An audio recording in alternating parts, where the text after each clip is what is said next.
Good morning, boys and girls, and welcome to the Recruiter Podcast. And who we have sitting in front of us is the beautiful and charming Mr. Ron Baus, the dealer principal of Spirit, Chrysler, Dodge, Jeep, Ram. Did I say that right? Did I You miss got it anything? all. All right, cool. Now the long part, Swedesboro. Yeah, in Swedesboro, and in the finest used car inventory known to man. So, Ron, we're going to get started here in a minute, but I want to give you something to think about before we do get started.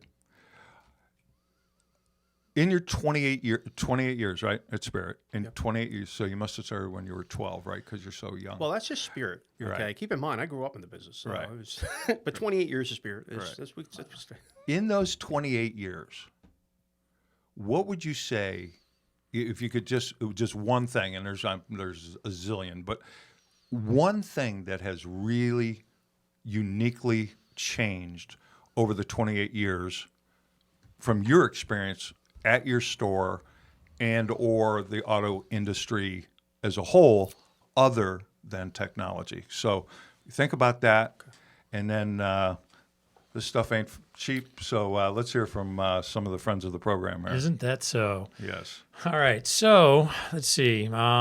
Let's start with the Rockstar Conference people, Matt Koenig. They ask us a question. It's pretty simple. Are you tired, maybe even a little frustrated, burned out by the noise surrounding so many auto conferences? Yes. How do you know to pick the right one to go to? Good question. Easier than you think. Dealers and the hottest new companies are gravitating toward the Rockstar events. They're one of the few auto industry conferences that are truly delivering new information that helps dealers rock their market. If you are serious about increasing sales and profit in every department, visit rockstarinfo.com to see why people like Grant Cardone, Gary Vee, Ask a Millionaire, and many others are gravitating toward the Rockstar events. Visit rockstarinfo.com to learn more about an upcoming unconference near you. And the next one coming up is actually Nashville. It's July 15th, a quick hitter. You stay Sunday night. Monday is the day of the event. You can leave Monday night, so you're not investing a ton of time. And speaking of investing, you're not investing money to go to the show. Right. That's because it's Free. free. They make it free to all participants. They'll even provide your meal when you register. So register with rockstarinfo.com. Yeah. July 15th is the next one in Nashville. Craig, you and Joe were at the previous event a couple weeks ago, well, just a week ago. A week ago.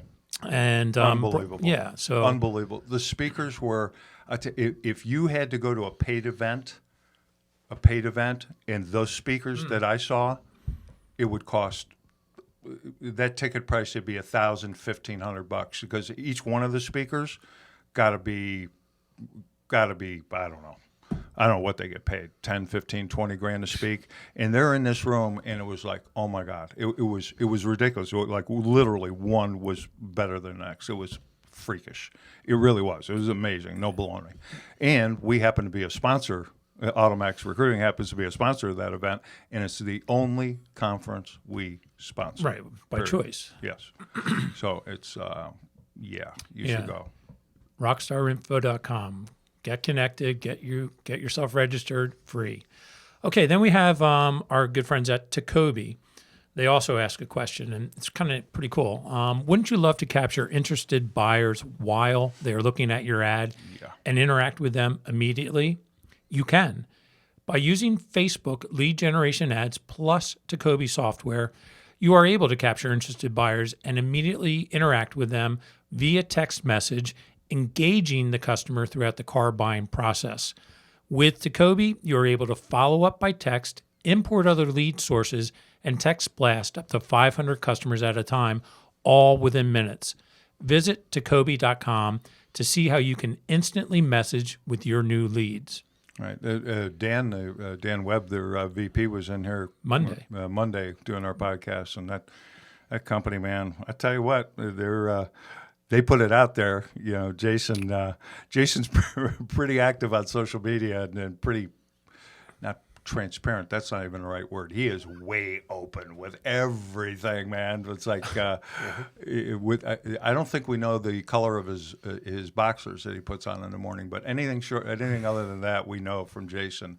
And those dudes just flat out get it done, man. Yeah, I we think have the product. Yeah, we have some mutual clients, and it's like it's freakish what they do. I mean, like bang right now. If you do like anything else, if you do what they tell you to do, it just flat out works, man. And we've been blessed to do a couple of recruiting campaigns for them, hiring their quote unquote ninjas, and they're knocking it out, man. What I find interesting, you talk about what they post socially, they get on their clients to actually do and follow the process, because if you don't, it won't. Right. The same as ours. Yeah. We could set up a zillion interviews. If you don't talk to them, it's like, okay, why'd you hire us? Right. Yeah. So. Right. Yeah. I hear you there. Yeah. Then let's see. We'll go with Automotive HR, headed by Stephen Warner, a company that we are obviously affiliated with and use the product. And encourage you to do so. Automotive HR is a complete HR management system for both large and small dealerships. It targets and tracks top automotive talent visiting hundreds of job boards, including Indeed, Glassdoor, ZipRecruiter, and Google for Jobs. Automotive HR provides a professional branded career website and microsites that enhance the candidate experience, as well as shares quality information about the dealership. Automotive HR allows managers to schedule, interview, and hire with ease and document all communication. The platform is EEO and OFCCP compliant with a full audit trail, and it can be used to ensure that an effective onboarding and training process are followed. Right. It's for dealers who want to do it yourself. Yeah. It's a DIY deal. It's amazing. It's like, you can write ads in 100 different languages. I mean, it's like the artificial intelligence behind this is just it's crazy. And it's invariably, dealers go, where did you find these people? Where did you find this guy? And it's like, it's no big secret, man. It's like we use the platform.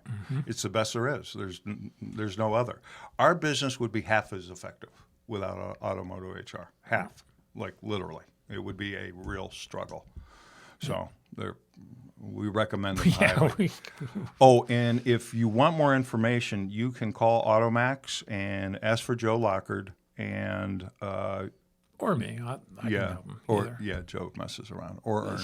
Yeah. And use the code the Recruiter Podcast, and you get a couple bucks off. So save a little money at it too. Right. It's an awesome program. And they will absolutely help you. And who next? That knucklehead ad agency. Yeah, performance agency. A performance agency. All right. Our good friend Troy Spring. When you want more traffic, but you want less vendors, and you want to reduce your budget and fees, Dealer World can do it. From better lead generating ads, so better ads that are creating more leads, and more leads, chats, phone calls, and walk-ins.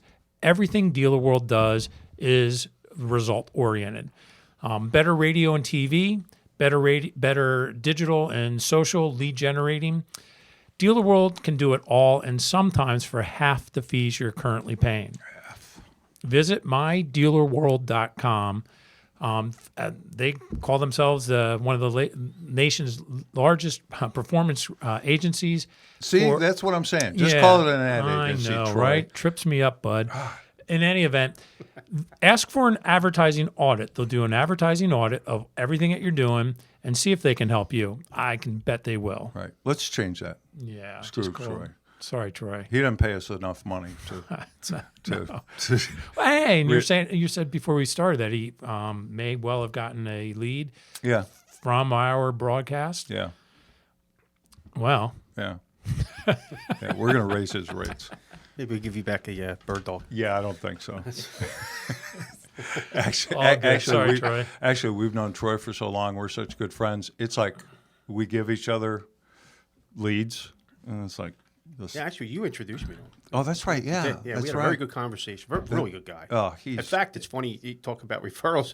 I had and I talked to him, and I have a friend, like, not in my market. And I actually reached out to Troy and, I said, hey, I didn't talk to you in a while. And, really good guy. Yes. Really Yeah. just down to earth. Just, Yeah. Will you do you do some stuff with Frank or no, Lopes or no? No, I No. mean, we met Yeah. a little bit, but no, we didn't. But he's another good guy. He's just, Frank's just a lot of times awesome, you man. get like in this segment with the ad agencies and different things. It's not easy just to just make a switch from one to the other. No, man. But I got to tell you, Frank came and like it, but at no cost, just Yeah. gave me some ideas. We're friends. He we touch base once in a while. That's the good thing about the the automotive network is you get a lot of guys just you can bounce stuff off and it's Yeah. a true network. Yeah. And it's not. Yeah. Well, there's been times that 7, 8 o'clock at night, and I'll look at my phone. Ron Boss. It's like, okay, what's up? And hey, man, I got a question. It's like, okay, Yeah. it's like it's cool. So, all right. So again, thanks for doing this, man. thanks Really for having me. appreciate it. Man. Looking It's forward like to it. awesome you coming over here. It's Ron's dealer principal, so. He has a pretty busy life, so taking a few hours out to come over and join us is a real honor. And This is a no break shit, for me. appreciate I'm Ah, I gotta that's put the right. phone in the back pocket. I'm good. That's right.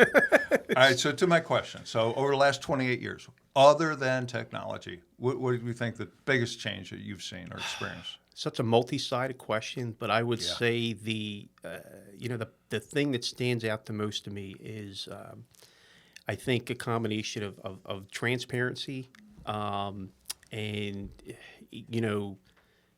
how much it changes and how we have to keep up with it. Like when I grew up in this business, it looked like if you got to a certain point and you just set it and forget it. And a GM general manager was whatever and so on and so forth. And over time, you see the the demand and the competition. Like I can remember when and I'm going back before Spirit when we did ads in the newspaper too. And that was a big deal. Yep. It was like you were actually having a sale. Yeah. And then the whole sale novelty just kind of wore off. Like the kind of joke in the industry was, well, every day's a sale. Right. It's just Yeah. it was one You're day for better than the taking a next. sale.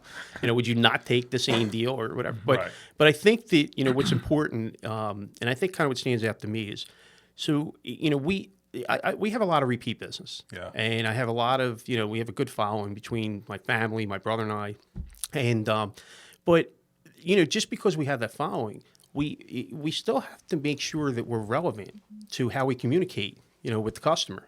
Sometimes just a phone call and or whatever, and then maybe send a card in the mail and stuff like that. But Right. it's interesting because the same people that I've sold cars to over the years, now I got to do things by text, by email.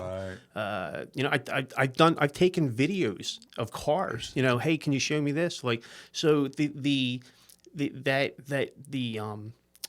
how they want to be, I guess approached or talk. Right. However, Communicated. the Right. communication. Yeah. How they want it is we have to be adaptive to that. Yeah, amen, man. That's a And like I love my brother, but he's not a cameraman. But he's he is a wizard. I mean, like he's the guy that Yep. like I said, he can like as we were sharing earlier. I mean, Yeah. he can juggle 3 deals like a walk in the park. Yep. I can't even turn the computer on. Yep. For that part, but and that's a fine balance. So where I kind of had to take the face of the place role. Right. Whether I liked it or not. But it is what it is. But there again, like I find ourselves like how we communicate with the customer, and we talk about referrals and bird dogs and this and that, and sometimes not everybody like they don't want the money.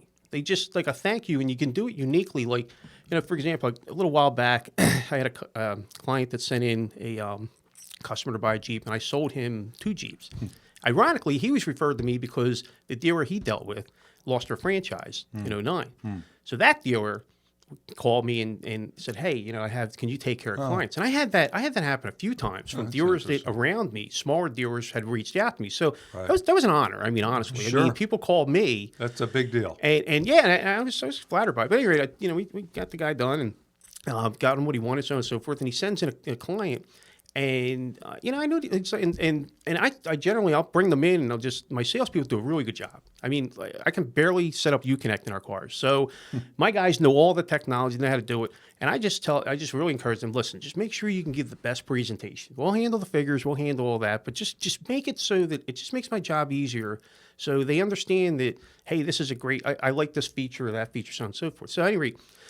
We put it together, but the point was, this guy didn't need the money. He didn't want the money, so I sent him like an edible arrangements with a little Marijuana edible? No, not one of them. All right. It was Just asking. they're little little fruit things and a little Right. cup and a balloon and Right. and the guy he called me, he texted me, and he's like, thanks, man. Like, he said, you didn't have to do that. He said, that's awesome. Yeah, We yeah. appreciate it. And it was like something that little, guess what? It wasn't about the money. It was just about, you thought of me and I'm thinking of you, Right. and stuff like that. So it's just, I think that's the biggest take, I say, in 28 years. Obviously the technology is huge. Yeah. What's interesting is we have the best tools today than we ever have, and yet we're still missing the mark on so much other stuff. Yeah, I agree. Yeah, and I've got a take on that too. And it's interesting. It just happened. We know a guy real well, Ernie, myself, and my son Joe. We know a guy real well. Just bought a car from Carvana. Sent us an email. Went over, how easy it was, blah, blah, blah, blah, blah. I can take it back, and, dealers should look at, doing business that way, and so on and so forth. So after we all yelled at him. We even talked about it on the trainer call on Tuesday. Yeah, okay, did you? Mm-hmm. Okay, so take away the fact that Carvana is basically owned by a gangster, convicted felon. They're bleeding cash you might as well just set piles of money literally on cash. So those checks are going to stop ending up being written. And if you do a deep dive on their reviews, there's some ugly stuff in there. Their title work, it's like they really don't have a clue because they're not in the quote-unquote car business. It's like they're trying to figure it out. However, in saying that, and this is something that, 800 years ago when I sold cars and 20 miles to school uphill, no shoes in the snow, I did literally half my business outside the store. Yes. It's like, I'm not going to stand on that rock and, winter, summer, there's got to be an easier way to do this, man. And one of the things that I did, there's a couple things. First of all, and this is kind of a sidebar to that, but one of the things that I did, at the beginning of every month, I had 5 guys that came to me, and I paid them up front. And it was cheap money back then, a couple $100. Sure.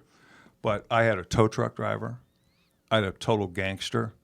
He'd bring me 15, 20 people a month, and like 5 would get done. But, he got a couple $100 up front for the month. And it's like, dude, you owe me. So it's like, Yeah. and I took a shot. It wasn't a lot. It was $1,000 a month it cost me. And back then, you write off your taxes. So non-reimbursed miscellaneous business expense. Bang, bird dogs. So because in Ohio they're quote unquote illegal. Okay.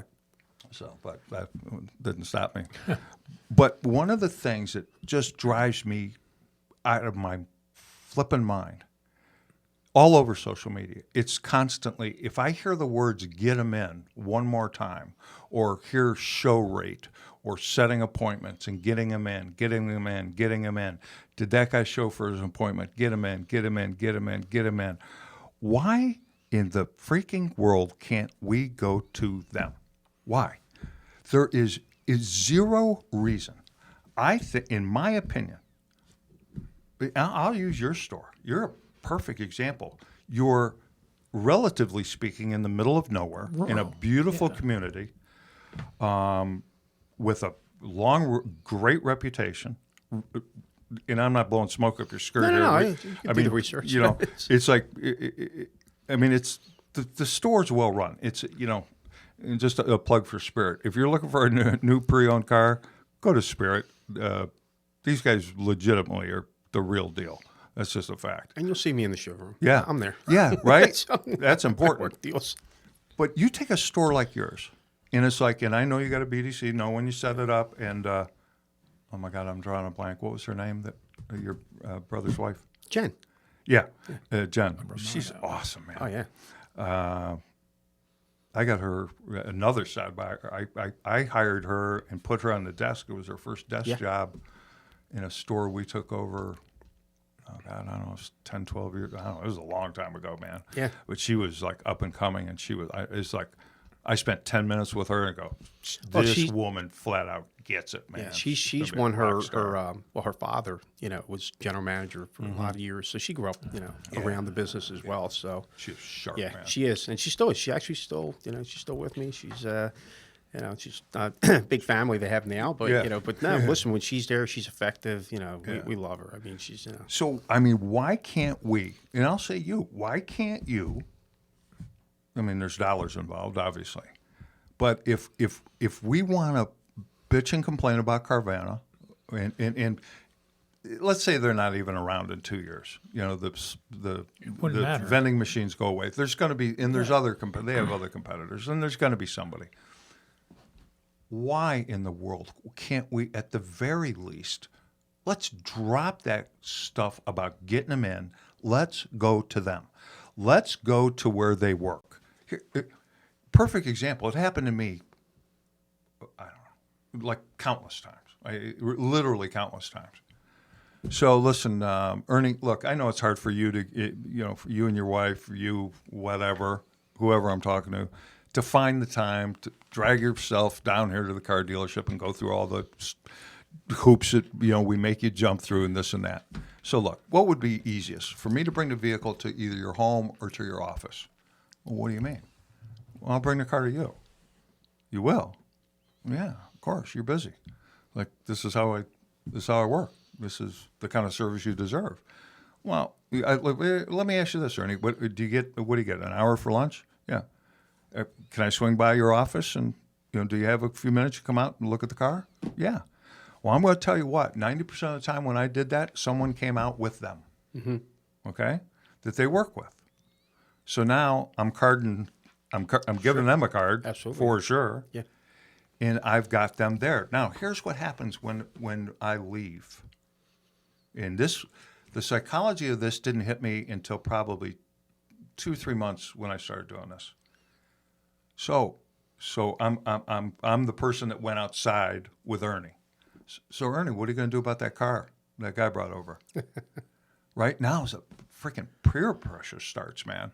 So Ernie, he's got to do something, and I'm the only one that tried to make it convenient for him. And then I take it one step further, and I did this. My disclaimer was, if I'm physically able to do it, I'll pick your car up for service and I'll drop it off, right? So, I mean, it went on and on and on. I'll deliver the car to you. Oh, well, yeah, but Craig, then they got 3 days to rescind and blah, blah, blah. So what? Are you really not going to take a car back? I mean, there's some situations, obviously, there's variables there, but typically you're going to take the car back anyway. So if you do 1,000 deals where you're delivering the car at their home or their office and they have a 3-day right to rescind legally because the paperwork's being signed at their home, it's just the way that it is. I don't care. I'm going to take that shot anyway, man, because there ain't nobody else willing to do what I'm willing to do. So I'm sitting in a showroom back in 77, and I'm selling 40 cars a month, and everybody else is selling 15. And it's like, why? Well, here's why. I'm going to where the customers are. It's like the old Sam Kinison joke about people in the desert not having no water to drink. It's like, go to where the water is. And and before you necessarily respond to that, retail in general, if anybody goes to a retail environment, whether it's Dick's Sporting Goods, your dealership, or anything like that, in my opinion, today with versus Amazon and all the convenience of online, that experience has to be the royal treatment. Yes. You've got to be having your butt kissed, Yep. frankly, when you go to a retail store, and bet. it's anything but that. You Right. can't find people to help you. They don't know what Right, they're right, talking right. about.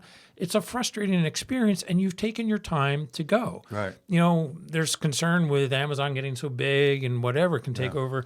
Well, the retail environment. So my question would be, Ron, how realistic is it? Like, what do you guys from your world, you're in it, what do you have to provide? Like, how can that be done? Or can it be done? Or is it just over? It can't be done. No, it can be done, but there's a couple things that let's put in perspective for a second as far as Carvana. Okay, back up a second, a little bit to your point. Okay, everything they're offered is fantastic, but the company's losing money. Yeah. Okay, so to whatever experience they're offered to have a 7-day return policy, so on and so Right. forth, it's not realistic. Right. In respect, but yet they do it. Yep. They're just used cars only. They're not new cars. Correct. Okay. There's things that we are faced with today, and to your point, Craig, I do. When we see the need to arise, we'll go to a client. Right. It's not like it's the 3-day rescind thing that comes in, but the problem there is everybody falls under this illusion that I'm just going to take the car back, and and here's the other thing we're faced with too is that's fantastic in theory, but you didn't have stair step back then. Right. Well, And yeah. good point. so if I'm putting somebody, if I'm doing this the last day of the month, that car can't come back. It's that got to be a lock. It's got to be a Cost done you deal. $100,000. Exactly. Right. So, and I'm not saying that you can't offer the experience. I think really what it comes down to is you have to look at each situation unique. And again, I'm just a very small slice of the pie. Volume stores can kind of do certain things different, in a different way. And I think everybody has to just look at their business model and say, okay, how can I be more effective? So I'll give you an example. Okay. There's only so much that I can do. So what I did was I started getting involved with community and certain things and stuff like that. Like I had recently just assumed that the role of president for Greater Swedesboro Business Association. Yeah, you volunteer in a lot of stuff. Yeah. So, I but wanted to ask part of that was I can sit on the sidelines and bitch and complain about everything's wrong, or I can get in and try to make a difference. And this particular is just a small business community, small business owner. And guess what? I'm not going to sell them all cars. I get that. So the cars are like flavors. People have different styles they like. I don't have all that. Yep. However, Yep. I do have people in front of me Yep. that, it may not be them, but they'll send a relative. Yep. They may have a question. I have friends that sell Hondas. Yeah. I have other. I mean, like if you want a certain vehicle, okay, fine, call me. Listen, because guess what? We network amongst each other. Right. I have a good friend at a Honda dealer, and I'm tell you what. At one point, we were seeing like 3-4 deals a month.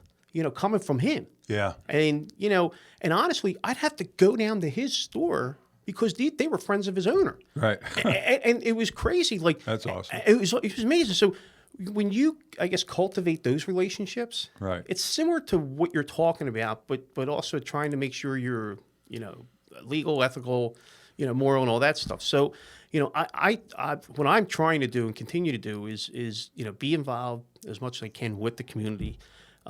You can only sponsor so many, baseball teams, and we do a lot of hole-in-ones, things like that. Yep. And you kind of just hope that it resonates and it sticks.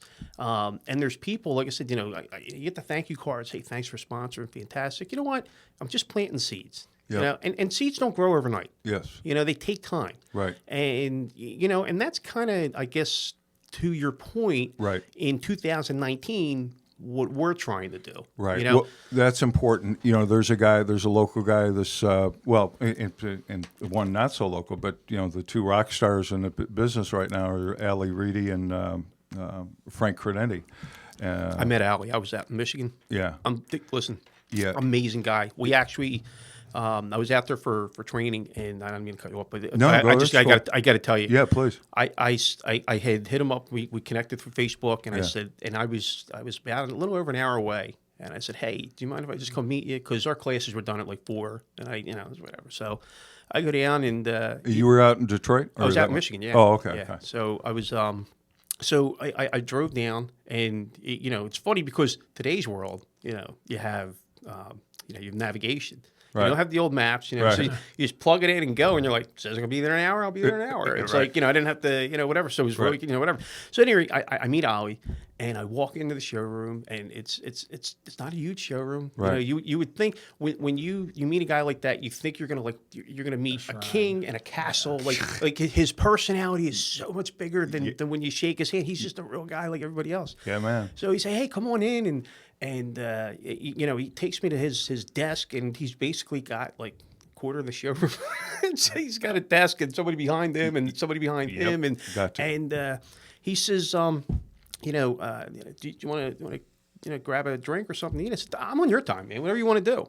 We end up having dinner. Oh, boy. Okay, we walk up. There's a local place, right?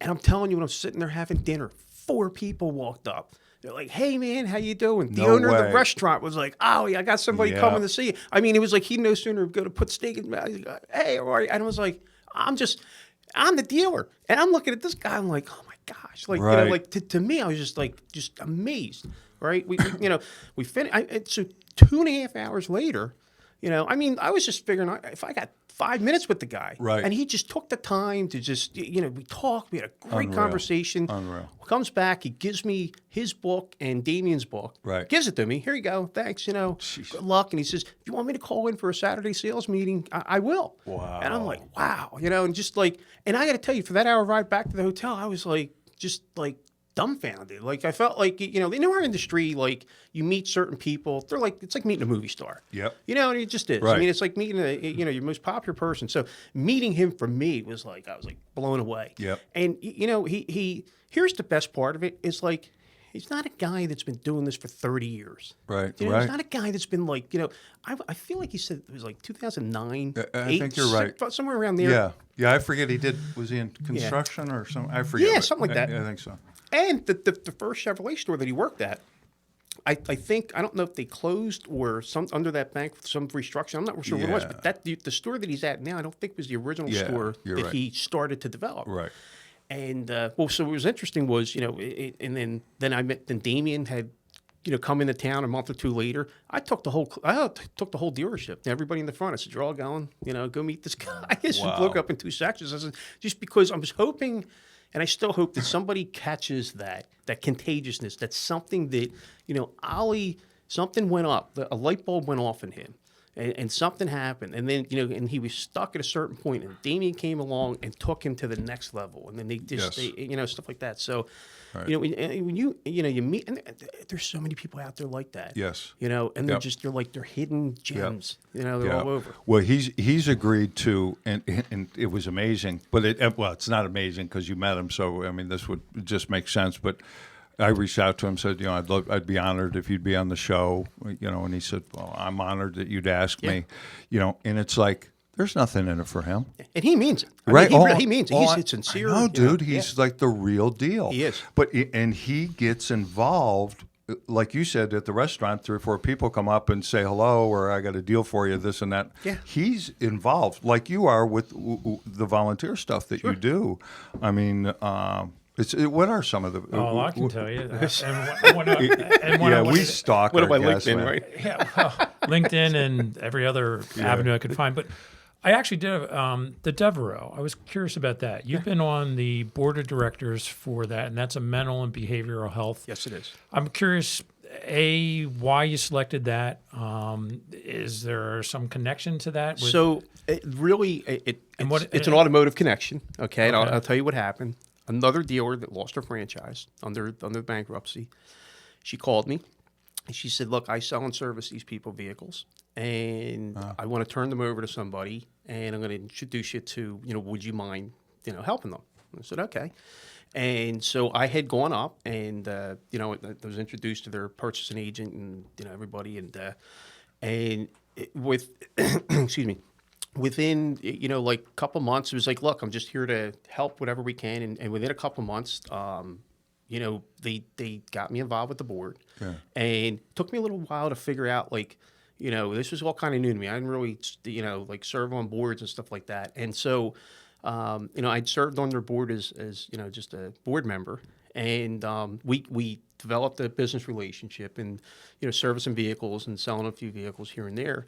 But then we got involved in the aspect of trying to help to create the awareness of who Devereaux is. And I'm a big advocate of advertising, so I'm like, we should get billboards or do this or let's wrap the vans and all this other stuff. So I was probably a little high energy coming in, but yeah, that's how I got involved. And what happened was the Devereaux had which we knew was coming, that the CEO was changing, and there was some regionalization going on. So. There was a couple of people that left, and so what I did was I volunteered to step up as the chair, but I was doing that because you could see the frustration with all the not even frustration. It was not concern. It was just there was no direction. Right. So at least we knew enough of the guys, enough of the people to get together. So I had volunteered and just trying to keep it together. And actually, we just had a we call it like a summit meeting, so we do it every year. Very productive meeting, and it was probably the first time we finally got like some clarity. We got some vision for what they're looking to do, and how do we fit into that role in helping. Right. And very very good organization. Like I said, they work with developmentally challenged, and so sometimes we listen to what their challenges are. Right. As a board, it's like, well, how can we help? Right. What can we do? You Right. have a variation from an attorney to an architect to. Right. I think I'm the only clerk in Right. the room, but Well, you know what's I mean, anybody can write a check, yeah. right? But what you're doing is you're putting in the time. And I was going to say, how much time? And that's ultimately actually that got to make you feel great for Yeah, one. That's it's- a big payoff, and then ultimately you're going to get But it's business sad. off of I it. don't look at it as a pay of anything. I just look at it Right. as just, listen, I'm going to be there for a certain time. I've kind of realized over the last couple of years what my real role is here. And then, at some point it's just going to get to, how does it get to the next level? And then I just kind of step out, Yeah, because man. I know my dynamic. Right. I know my personality. I know, like I'm going to ask the tough questions. I'm going to, I don't say ruffle feathers, but I'm not a bobblehead. I'm Right. just like whatever. So, and at some point you have to realize what your role is in certain things and say, okay, you know what? Okay, I I know why I'm there now, and I've always known why I'm there. I was always involved with it in Right. great organization, but with all that being said, is there's a time to to serve, and then there's a time to let someone else take the job. And Yeah, of course. But you've been doing it for 10 years, so I mean, that's So I didn't know that. yeah, That's- that's Yeah. So I just started out as a board member, but recently, just maybe a year and a half, became the chair of the board. Yeah. So the board member and then the chair is just, it's slightly, all it really is just like it's more reading. Yeah. It's interesting because now I have to hold, I'm the one that actually holds the meeting. So it's given me a whole nother, dynamic of like, because I'm, once I get going, I'm fine. But I'm like a cold engine. So when you get in the room and you get a little nervous. So what's interesting is what I have found, and through any type of these volunteer positions you do, is you kind of you put it back on everybody else. And I'm not saying responsibility. Like, here's the idea, and then let everybody talk about it, and then how do we make that a reality? Like we had a situation where one of the board members had a really good idea. Yeah. And, because there's always fundraising events, so on and so forth. And it was a very good idea, but we just couldn't pull it off time-wise and financially, and couldn't make sense of it. So we said, okay, let's table it, and it was a great, great thought. But not everything works. And just because not everything works, now that doesn't mean everybody's going to get like crappy with each other. Yeah. It's like, listen, so I find like myself more like mediation, or I'll have ideas and I'll spew them out or whatever, and so on and so forth, and then just let everybody, what are your thoughts? Yeah, that's healthy, man. yeah. That's cool. And you have to, and listen, it's the same thing with my business too. It's not all me. It's not all like there's times I'm like, okay, what do you think of this mirror? What do you think of this vendor? I hate him. Okay, well, give me more than I hate him. Right, yeah. What's the problem? Yeah, why? And my staff they're not always wrong. I get it. I mean, listen, I brought in a few and things didn't work out. That's okay. Yep. But at the same point too, I want to. I want to be able to, continue to lead where it's like, look, and to some respects, sometimes you have to be the firm one. You have to make the hard decisions, and it's not always easy. But Yeah, man. but when you kind of you get everybody involved, it can make life a lot easier. Yeah. The days that you and I were growing,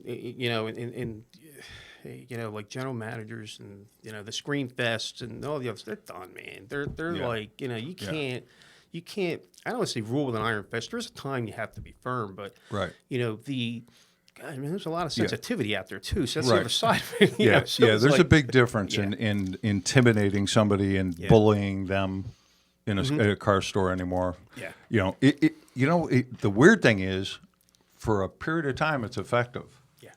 Yeah. You can scare people into raising their levels a little bit, but then you look around and those people are gone. Gone. Yeah.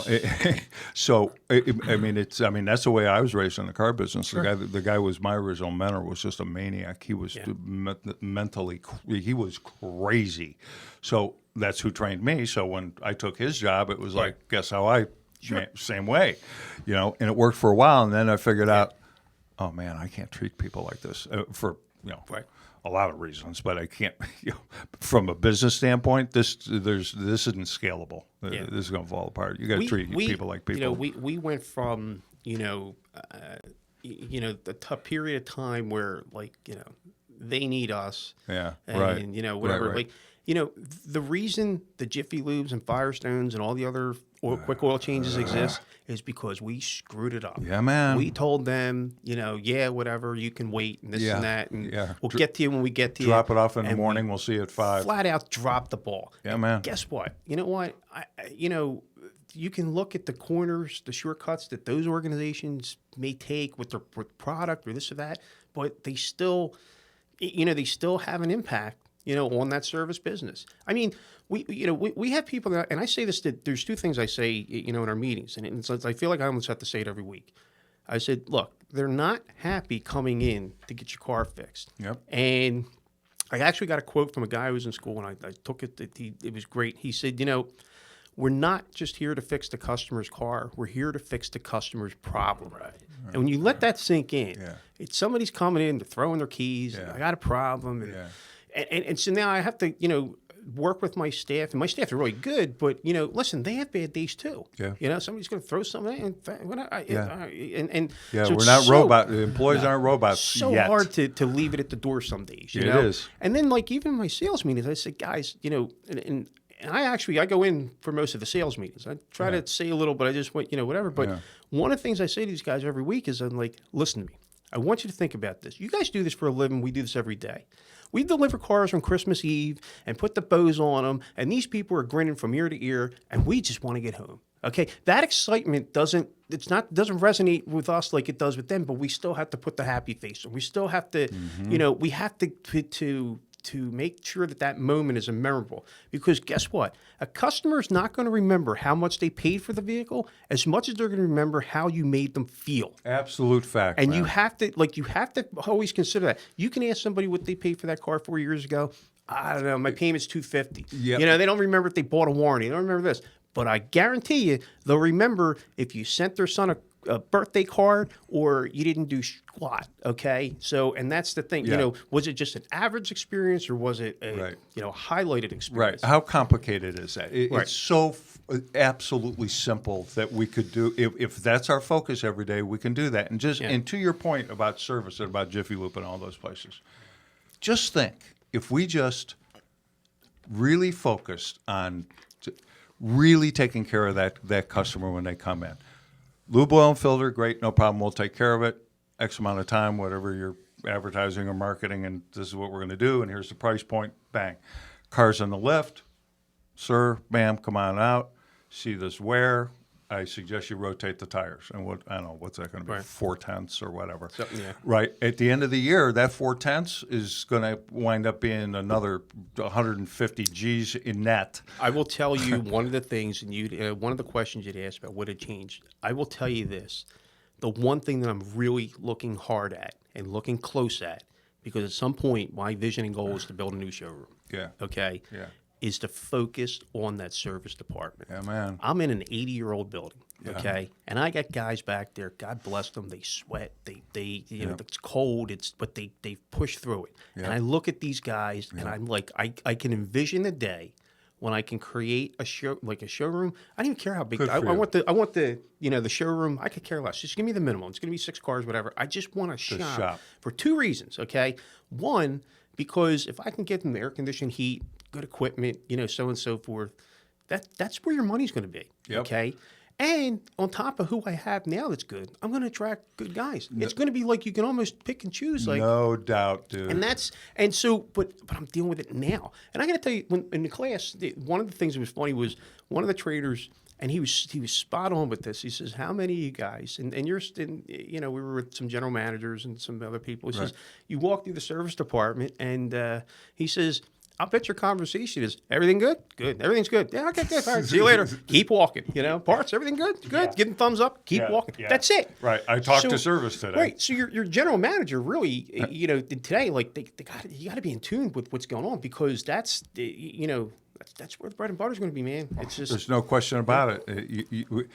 We ain't going to make money on new cars no more. Well, let's get over it. Well, it ain't happening. And before we started, you were talking about your daughter and so forth. Well, you're carrying on the legacy that your father started. I am. You're Right. trying to create a legacy for the future. Yeah. Well, you sell the car, you make that initial money. It's really all in the long-term service, because that customer, you want that customer to come back. You want them to do business with you. Right. And it's going to be on the service side. So everything you do there is creating the Yeah, future. it's all a bunch of cliches, unfortunately. But Carl Sewell's book, Customers for Life, is just in my opinion, an absolute must-read in the car business. But you really do have to over-deliver, man. Yeah. I mean, as a dealer today, I think to really fully realize your vision, which we can talk about. But from what I gather, I mean, I'm the same way. It's like, luckily my son, actually 2 of my sons work in the business, and one of my daughters. But my one son is the director of operations, and him and Ernie, once I'm gone, this thing, God willing, Ernie's health is, Ernie's teetering on bad health. He's freaking old. So he wants me to feel his he looks pain. healthier than you. I man. do. What are you talking Yeah. He's had enough of his own pain. He wants to Yeah, I give wanna it to me. I'm like, transfer it to Ernie. no, stop already. It's been 20 years, man. You should feel my pain. I do, but I don't want any more of it. So it's so exciting to be able to look forward to the future and know that legacy will continue, that AutoMax recruiting will continue, that Spirit will continue. That turns me on, man. It's like that's It's important. a passion. I mean, it's a passion. It is a passion. When you were asking about my brother and I earlier, we were having a little bit of conversation. Yeah. And, we work well together. Yeah. I don't know that my brother is as passionate as I am. He's good at it. Is it something that, I mean, again, we both kind of like, we inherited a mess. Yeah. And then you finally get everything cleaned up, and it's like, you're tired, and on top of that, let's not forget the fact for 1 second, the business did a complete 360 in change. Completely 360. Oh, well, the time period you're talking about was brutal. Your dad passed, and you it's like, okay, guys, figure it thrust out. into it. And it's like, what, 08, 09? It was 09. Right. And we had, now my dad was in motorhomes. Okay. He was also selling cab chassis to motorhome companies. I didn't know that. Yeah, listen to this. Yeah. So they go bankrupt. So I end up getting back all the cab chassis. Okay. So. Oh, no, I know this. Yeah, that's right, right. And I had the Gem Electric cars. So, the bottom line is I've got all this inventory. I almost got fired a couple times because I'm like, I want nothing to do with the motorhomes. We had these arguments, and where I my own opinion, where we went wrong was my father had a passion for motorhomes, and that's what he wanted to do. And there was a separate building, but if there were customers for motorhomes, hey, send the salespeople over for dad. They don't want to sell motorhomes. Where'd you get in that house? You still own that house across the So street? we're in the house in the corner. Yeah. Okay. So you know where the dealership is. Yeah. And you know where the diner is, right? Yeah. Okay. Yeah. So the house next door to the diner, going to the corner. Okay. Okay. And there's a little office behind there. That whole corner. Oh, was yeah, that's parked, right. was all parked with motorhomes. Yeah. So we have all these, and I think when he was just trying to combine certain things, I don't think it always worked. I mean, Right. the guy buying a motorhome is taking 3 months, a year to make a decision. Yeah. My guys aren't equipped for that. They're ready for the now business, Yeah, man. And so there was, we had that, and we finally were able to it wasn't like keep it separate, but it was like just trying to get him to understand, what I'm going. Like I got a guy who wants to sell cars, and every time Two you talk totally to him, separate businesses. well, so he passes, and I'm left with all this stuff. Okay, and so we had to work out of it basically one by one. I don't know squat about motorhomes. Right. And then I'm looking at the inventory, and I'm like, why do we have a 4-year-old motorhome? And the guy that was helping my father, he was like, look, your dad. And my father's very profit versus loss. Right. He was a salesperson. Right. He could have gotten, somebody to pay just to get out of it. That was just him. But there's Right. only one him. Right. So we're sitting with all this inventory, and I'll tell you what, like you talk about a point of like where you're going to crack, and you don't know, like because there's no lending available. It's very limited. It's just all this stuff going on. Yep. And I'll tell you probably it's kind of a funny story, but it was probably my breaking point. I was sitting there one day, and we had to constantly move these things around. You had to start them, make sure they started. So all the cab chassis were diesel. So you got to start them like every couple of weeks. You just can't let them sit, whatever. Right. And I had probably close to 30, maybe 40 of them. So if you know what the cab chassis look like, it's just a cab, open frame in the back, Yep. and they all had cab clearance loads. Right. So I'm sitting there one night. I'll tell you how like just I just was so like I thought I was gonna crack.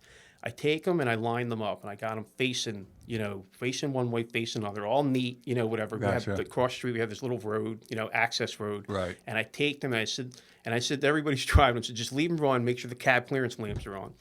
And so we're out there, and it starts to get dark at night. And so I got them all lined up, and you need to leave them run anyway, right? I'm sitting there, and I'm looking. Like I said, this is late 2009. Like I said, it was just a bizarre time in my life. Yeah. And my brother comes over, and I'm just kind of like a little dazed. And he says, "What are you doing?" I said, "Honestly, I'm hoping a plane thinks this is a landing strip, and will take these things out." He's like, "Bro, you need to go home."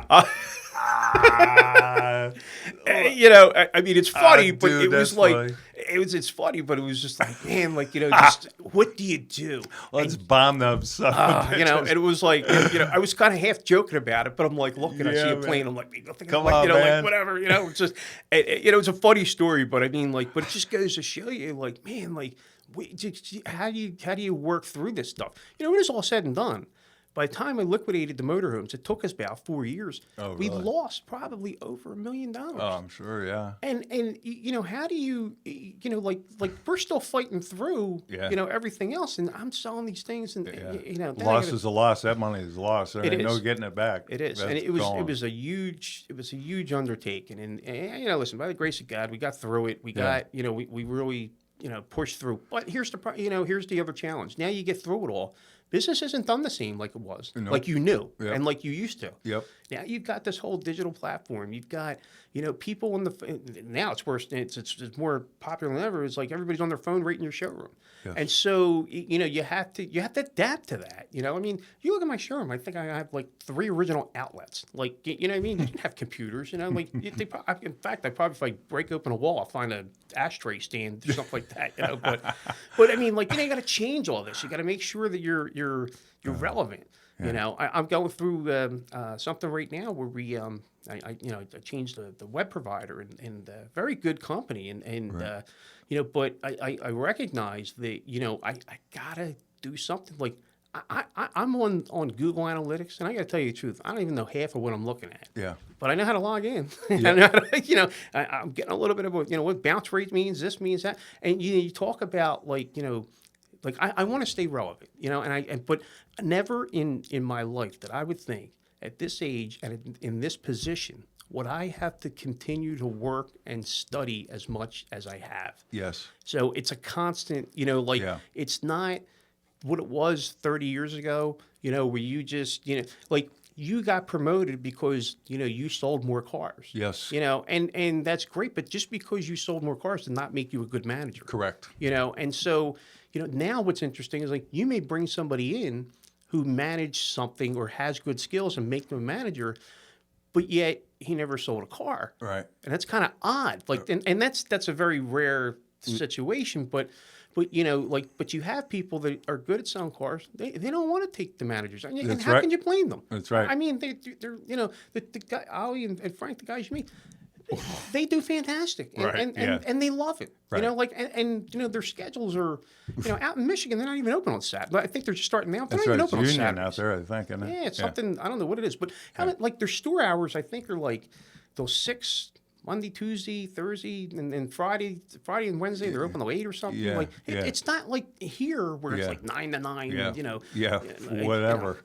Yeah, or whatever. I mean, it's like I said, it's different out there, but it's amazing because, like I said, the way that like I said, the guys you mentioned, the way they do it, they're doing fantastic. I Yeah. mean, like you have to sit and wonder sometimes, like, what am I doing? Like, what am I doing wrong? Right. I don't know. I mean, like I Yeah. said, for me, it's like we talked about it earlier. It's a legacy thing. It's kind of a point to prove, I Yeah. guess, if you Yeah. will. Yeah. I remember when shortly after my father passed, we were in the diner, and it was probably one of the first times I was able to learn to learn about how to take criticism and make it your fuel for to do better, Right. rather than just get butt hurt or your feelings hurt. Right. And my brother and I were having lunch, and this guy was sitting there, a couple, I could hear him at an earshot. And the way the diner is, you can look out the window, you can see the dealership. And this guy made this comment, and he said, he says, the guy that owned the dealership, he said, he died. He says, and I don't know who he was talking to. He says, now the son's got it. He says, we'll see how long they last.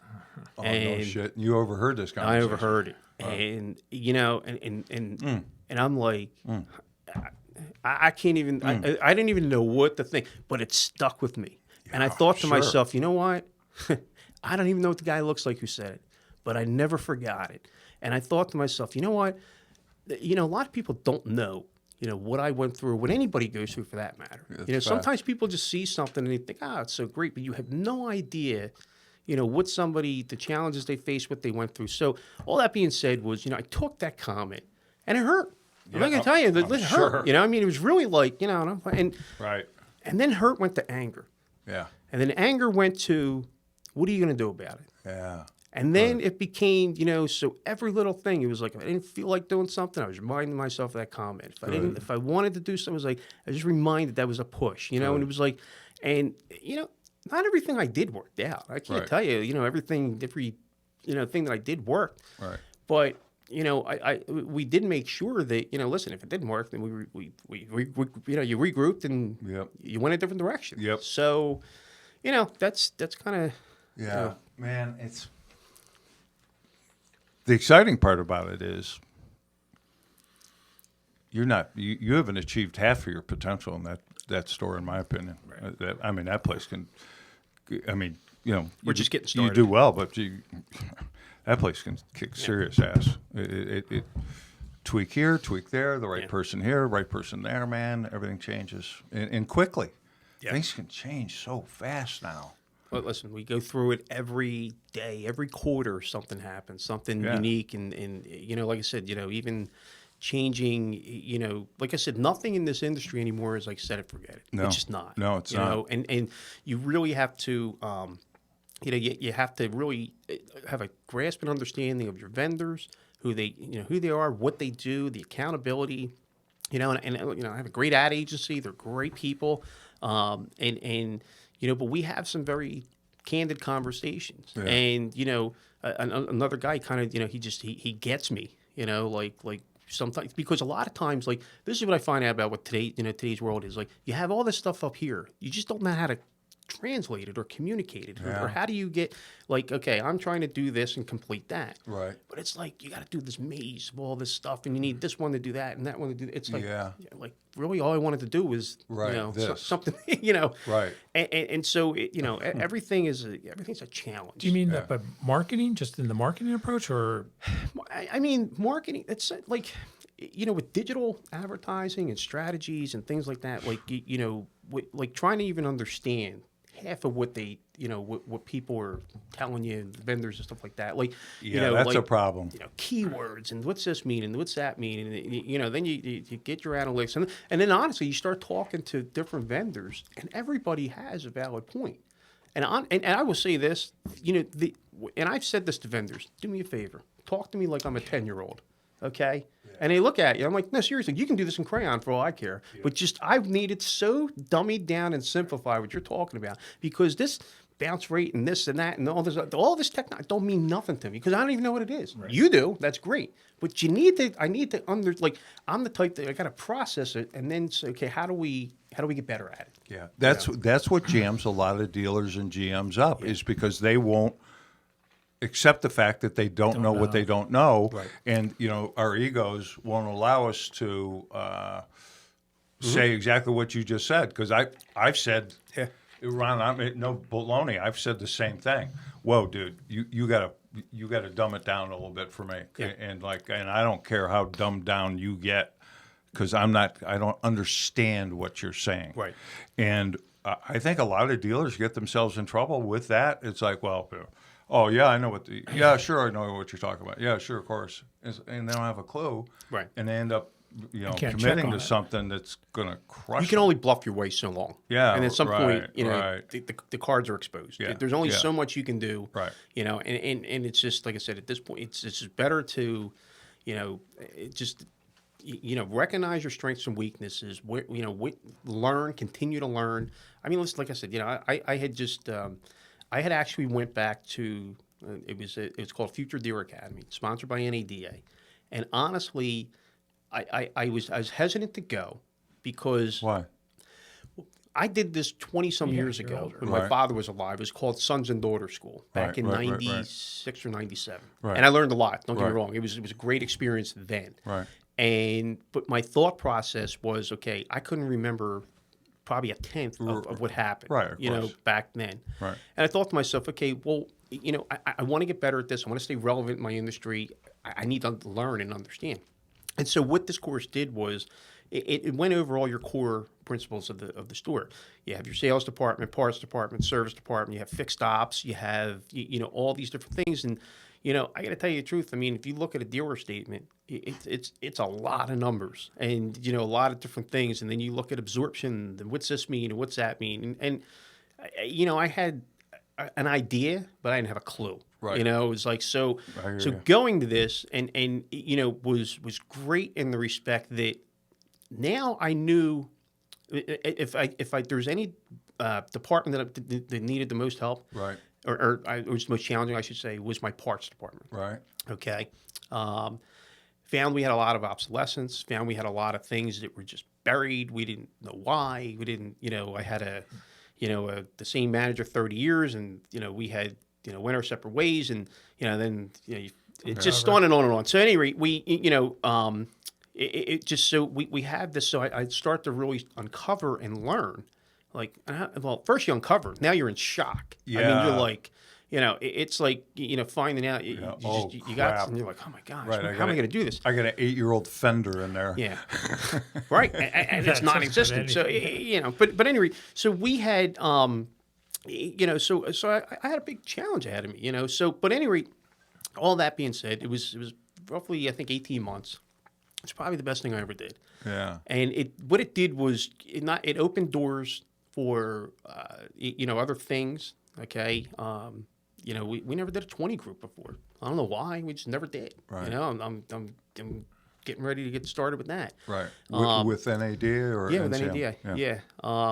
And just but being in that group setting was really interesting because, like I said, even you had a dynamic of people like you had a couple of sons and daughters of the owners, and you had some general managers, but everybody was really good in the class. There's always something And what was interesting was the instructor that taught most of it, coincidentally, was actually the same guy who used to work for Chrysler, and he used to do all of our sales training. So I knew him. Oh my! And so it was like a bonus for me.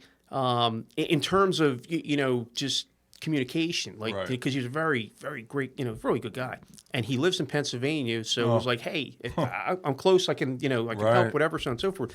But on top of all that, it was you know, everybody was very approachable. You could kind of bounce ideas and strategies and what this store does and that store does. What do they do not do? You know, there were some points where I was in the class and, you know, I was like, this is, you know, this is remedial to me. I don't need this, but Right. you know, but I will tell you, 85-90% was pure, you know, just absorbing everything I got. So And so, have you joined the 20 group yet? Or We no? did. Yeah, we Okay. did. Yeah, so- Have you gone to a meeting? June 23rd, I think, is my first Yeah. meeting. Where's that? Vegas. Yeah. Shit. you know. Really? Yeah. So it's like, you know, The last one I spoke at was at in Tahoe. okay. Yeah. Wow, it's so haven't beautiful been out there. there. Yeah. It was like I had never been there, Yeah. and like people had said, like you're going to be blown away, and it was like I could barely drive my car from the airport in Reno because that's where you land. I could barely drive my car to the hotel. It was like I cannot believe I didn't wreck. It was like I'm pulling off the road like a freaking, like a 15-year-old tourist, you know, Yeah. clicking shots and with 20 groups. Excuse me, everyone that I've spoken at, because typically, you know, they'll ask the members to, you know, bring a best practice person in to speak or whatever. Right. So obviously I speak on recruitment, and they're so important to exchange ideas. And I've never seen, in all the ones that I've been involved in, and maybe it just happens to be those groups where it wasn't a, you know, my dick's bigger than yours deal. It was like Yeah. they're really there And to help each you other. are categorized based on the size of your store. So it's right, like not like right. I'm flumped into a guy who's doing 400 a month. I mean, Correct. we're all the same size, and that you know, that's important too, because you know what works for a high volume store is not going to work for me. Right. So and they do it pretty strategically. Yeah. You know, so I'm excited for that. I'm excited Yeah, to go. that's I mean, good. like I said, but you know, but that's the other thing too is, you know, here we are. You know, like I said, it's 2019, and you know, think about this, like. We were talking a little bit earlier about, you know, training, and you know, we joked about, you know, used to have to use the, you know, the phone book to call customers, stuff like that. But you know, today and to some degree, this is up to, you know, the salespeople and the management. You know, there's courses out there. There's events out there. Like, you know, Matt Koenigs, he's a great guy. Yeah, You know, Matt I is personally haven't been to one of the conferences, but one of my guys did go. Yeah. And you know, he flew out, and I think it was last year. And I got to tell you, you know, like he came back like he was just like on another cloud. But you know, here's the thing. You know, that was a year ago. You know, he needs to continue to refuel. You know, Yeah, you can't, man. you're constantly, you know, look, if I'm the dealer and I'm constantly learning, well, what makes you think you Right. gotta do? Yeah, that's why we take Gotta put showers the every work in. day. Yeah, you know, exactly. Well, I was- keep training. When we started, where we met you was at a conference. Yes. You Right. were you were educating yourself. Right. Is that something you can't mandate that with your sales team, or you can mandate that with your Not- people? you know or- what? I can, you know, you can mandate, but you know, at the same point too, like there's they got to want The it too. personal- You know, like they got to, you know, like I don't want to be the guy that's constantly like, hey, there's a school, and you know, like if you're not interested, then don't waste my time. You know what I mean? Like Right. or my money, Or money. you know, for that matter. Right. I mean, and that's the thing where it's like, you know, like there's stuff out there, but at the same point, you know, you gotta kind of want it a little bit too. I mean, you got to. I can't. I can only lead a horse to the water so many times. You got to drink the water. Yeah. You know, so what happens is you start looking at your sales staff individually, and what's interesting is, you know, there's enough training out there that maybe somebody doesn't adapt well in a rock conference setting or a different setting. So you go, okay, well, you know, maybe go to this one or go to that, you know, that. So you have, but Yep. I'll tell you, like I said, you know, the Rockstar thing. Like I said, my guy came back and he was like on cloud nine. Yep. You know, why he didn't go again this year, I don't know. You know, whatever. But there again, it's kind of like, you know, but you gotta kind of take ownership in what you do. Yeah. Well, know? they got to have some skin in the game, man. And it depends on what their ultimate goal is. You know, what's their expected outcome? You know, what do I want to do? Do I want to sell the rest of my life? Do I want to be a manager? You know, Well, I mean, think about this. I'm in a town called Swedesboro, New Jersey, and I look at these guys. I said, listen. Did you all wake up or at some point and say, I want to go sell cars in Swedesboro, New Jersey? Yeah, No. no. Somehow you ended up here. But here we are. Right. Okay, so let's make the most of it. Right. You know, if you make a career out of it, fantastic. I know I did not aspire to be in, you know, where I am. but I am, and I enjoy it. And don't get me wrong, I don't take any of it back. You know, I get it. I was sharing earlier. I grew up right around the corner here. Yeah. You know, so Yeah, that's what it's weird. it's interesting, but but moving down there and all the changes and things that happened, and it's but you got to want it. Yeah, You know. yeah. And that continued education or development as managers, and that's what you can have the title of dealer principal, but you're managing, you're developing people. If you do a shitty job developing people, you're not gonna make any money. Yeah. If you develop your people better, more often, continually, you're gonna have that store's gonna rock. You're gonna have a second store, and who knows what the end of that story could be. We have to constantly develop our people. We try to do it in our company. Sure. Right. It's a little more challenging because we got 33. We just added a person. I think that's 33rd or 34th. But they're all over the country. Sure. Because, in 08, 09, we closed down all our brick and mortars. Yeah. I mean, we had 3 offices, man. Yeah. And when you do business nationwide, it's like, wow, it's a real challenge. Oh yeah. It freak you out, man. Trying to, knowing you got everybody at home are like, are they working? Right. Like, Yeah. what are they doing? It's like, and I found in our experience, this has nothing to do with you really, but it's like in our experience, it's like these people are working weird hours, man. Yeah. You have a brick and mortar and you start at 9, they're there at 8:59, 9:01. Right. If you close at 6, they're gone at 5:59 or 6:02. Right. Right? I mean, here's the times, that's it. You got people working from home. Crap, he's working at 8 o'clock at night. Yeah. I talked to my son Sunday. I said, "Can you give me a buzz? I want to talk to you about something." He said, "Well, I'm working." It's like, it's Sunday, dude. Yeah. Yeah. But it's like, and our staff, I mean, they're insane. I mean, these people, like Danielle, I mean, they're literally insane. They work sometimes 7 days a week, and they'll be working at midnight or 5:30 in the morning. I think listen, you have pros and cons of that, and I'm sure your staff appreciates that. Yeah. Like they love it. like you take Danielle for example. She's Yeah. a great person, and she's got a family. And she's got 3 kids, I think, and All boys. Yeah, and but guess what? Like it's the little things that matter. Like you can go to the baseball game, you can do certain Exactly. things, and so I think when you have that, like your employees don't mind. Putting in the time at the crazy hours, because sometimes it's not all just a conversation. It's just there's paperwork to process, there's things you have to do, so on and so forth. There's So I tasks. think that I think on that it's the two-way street, but the and maybe this is a benefit is when they have that flexibility. Yep. And you like I said, and use Danielle for example. I'm sure she appreciates it, Oh, and there's no doubt. and so where because she's able to do certain things with the family. She don't mind stepping up when she has to. That's exactly right. Well, they're just buying a new home. Oh, they really? Okay. And it's a really nice new home. Congratulations, Danielle. You deserve it. Yeah, way to go, Danielle. But no raise. If Ron mentions a raise, the answer is no. I'm trying, Danielle. I really am. He is. All right.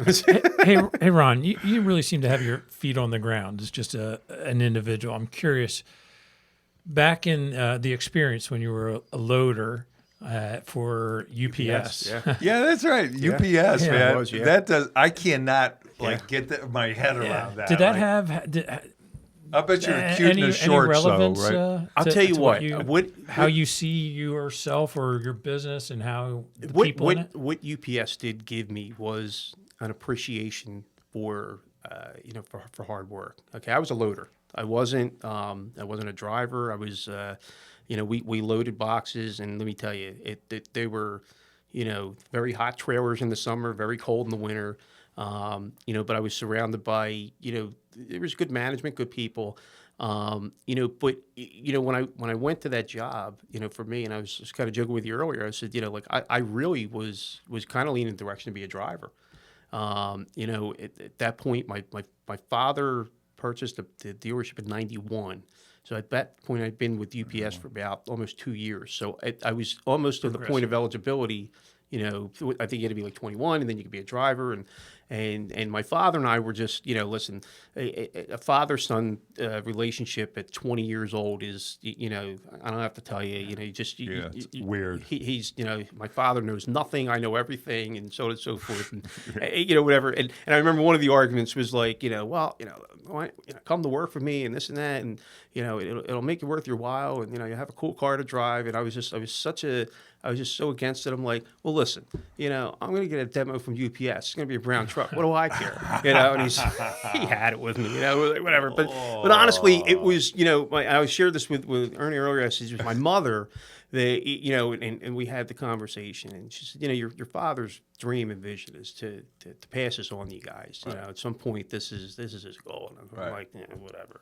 And I kind of blew it off. But it was that conversation, it was that moment, and to be very frank with you, it was a very scary move because at the time it paid very well. I had good benefits. Sure. You had Stable. It was security. It was hard work, but I didn't mind putting the work in because Right. listen, you work, you got paid. I mean, Right. I was Right. I mean, one thing I will tell you, my father drove into me was you worked. I mean, he used to take me in on Saturdays, okay, and I would and I could make extra money washing the guys' demos.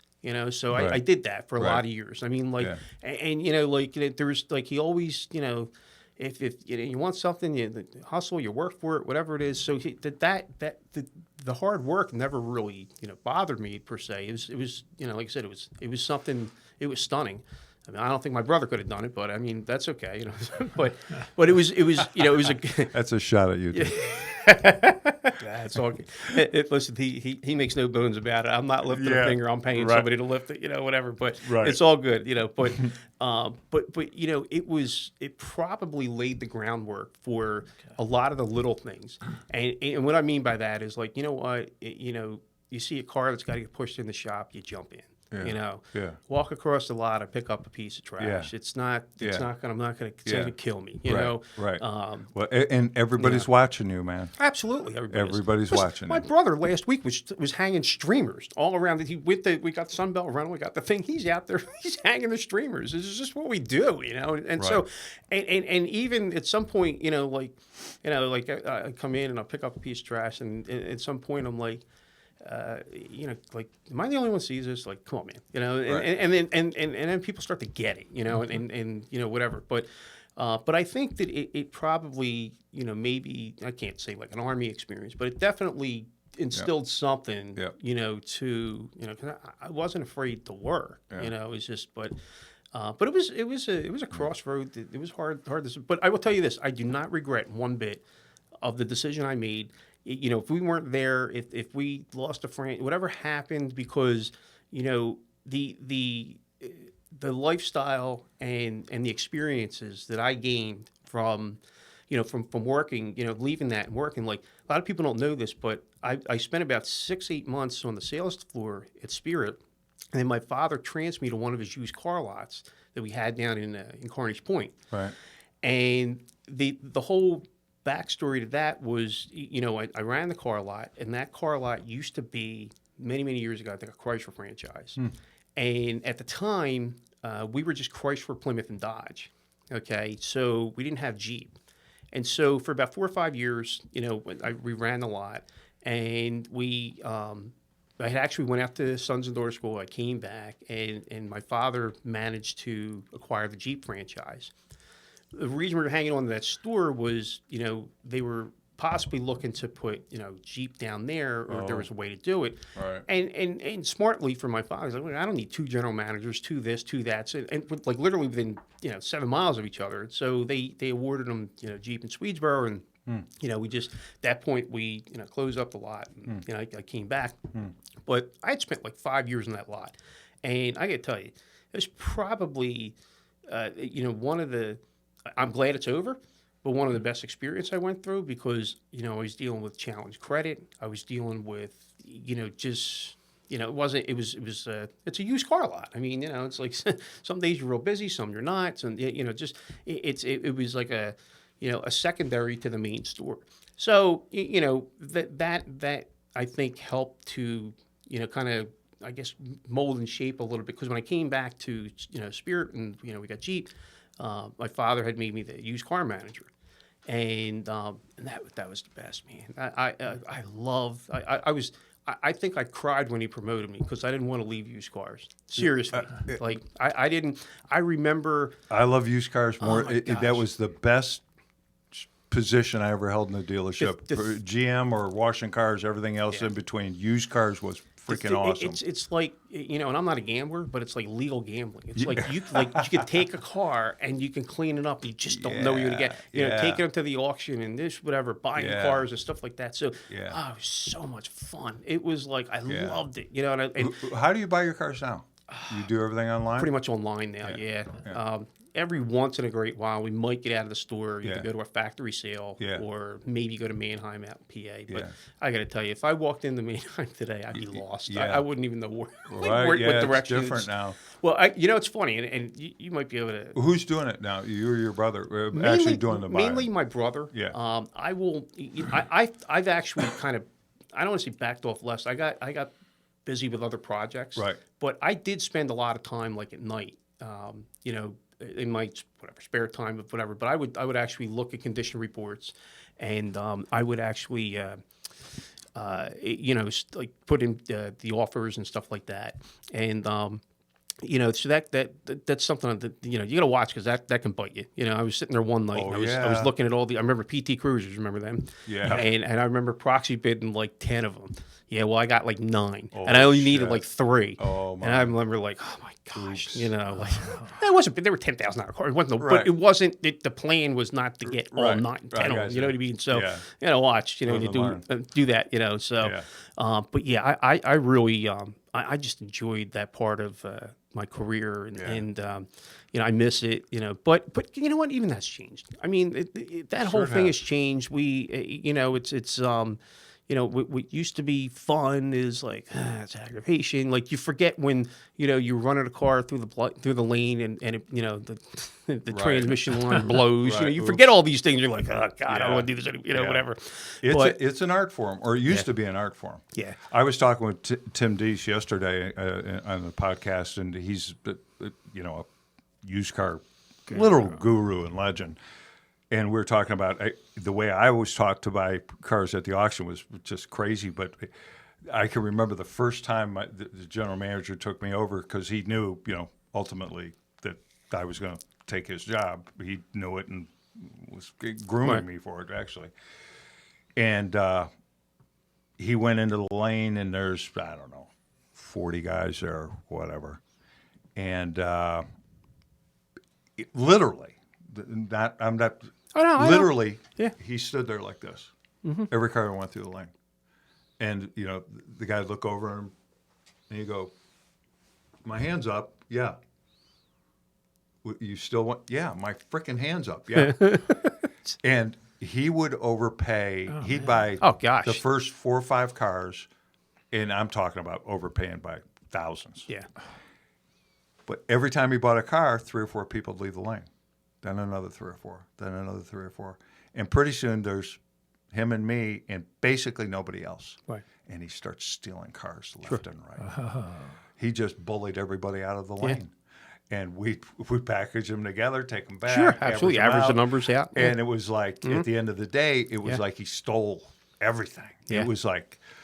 Now, did you go to Manheim in Pennsylvania? No, this was when I was in Ohio because all my retail career was not all my retail career because I ended up running Chapman down here. But gotcha. Okay. Have you ever been to Manheim? Yeah, I have. Listen, I got a. So go ahead. So do you know when you turn into Manheim, the building that's in front? It's a small building. Yeah. It used to be the original auction lane there. Right. And this is where back the in cafeteria is now? Or? No. It's like literally when you turn, it's a building like. Oh, there. I know what you mean. Okay, so that used to be, and I only remember this because my father would take me to the auction. He's like, listen, you sit up there. He said, don't put your hand up or don't look at the auctioneer. And I was like, don't shake your head. So even in the early age, I'm like, this is awesome. Right? And I'm like, and like I'd have an itch, and I'm like, yeah. I don't want anybody, I'm like, I don't want anybody to see me. I'm That's like, right, man. And my dad's like, how you doing? I'm like, I want to say good, but I didn't, and it's funny because, those things really happen. Like I remember there was my dad had a lot guy, an older guy, coming up, meet him at the auction. Yeah. And Check the cars.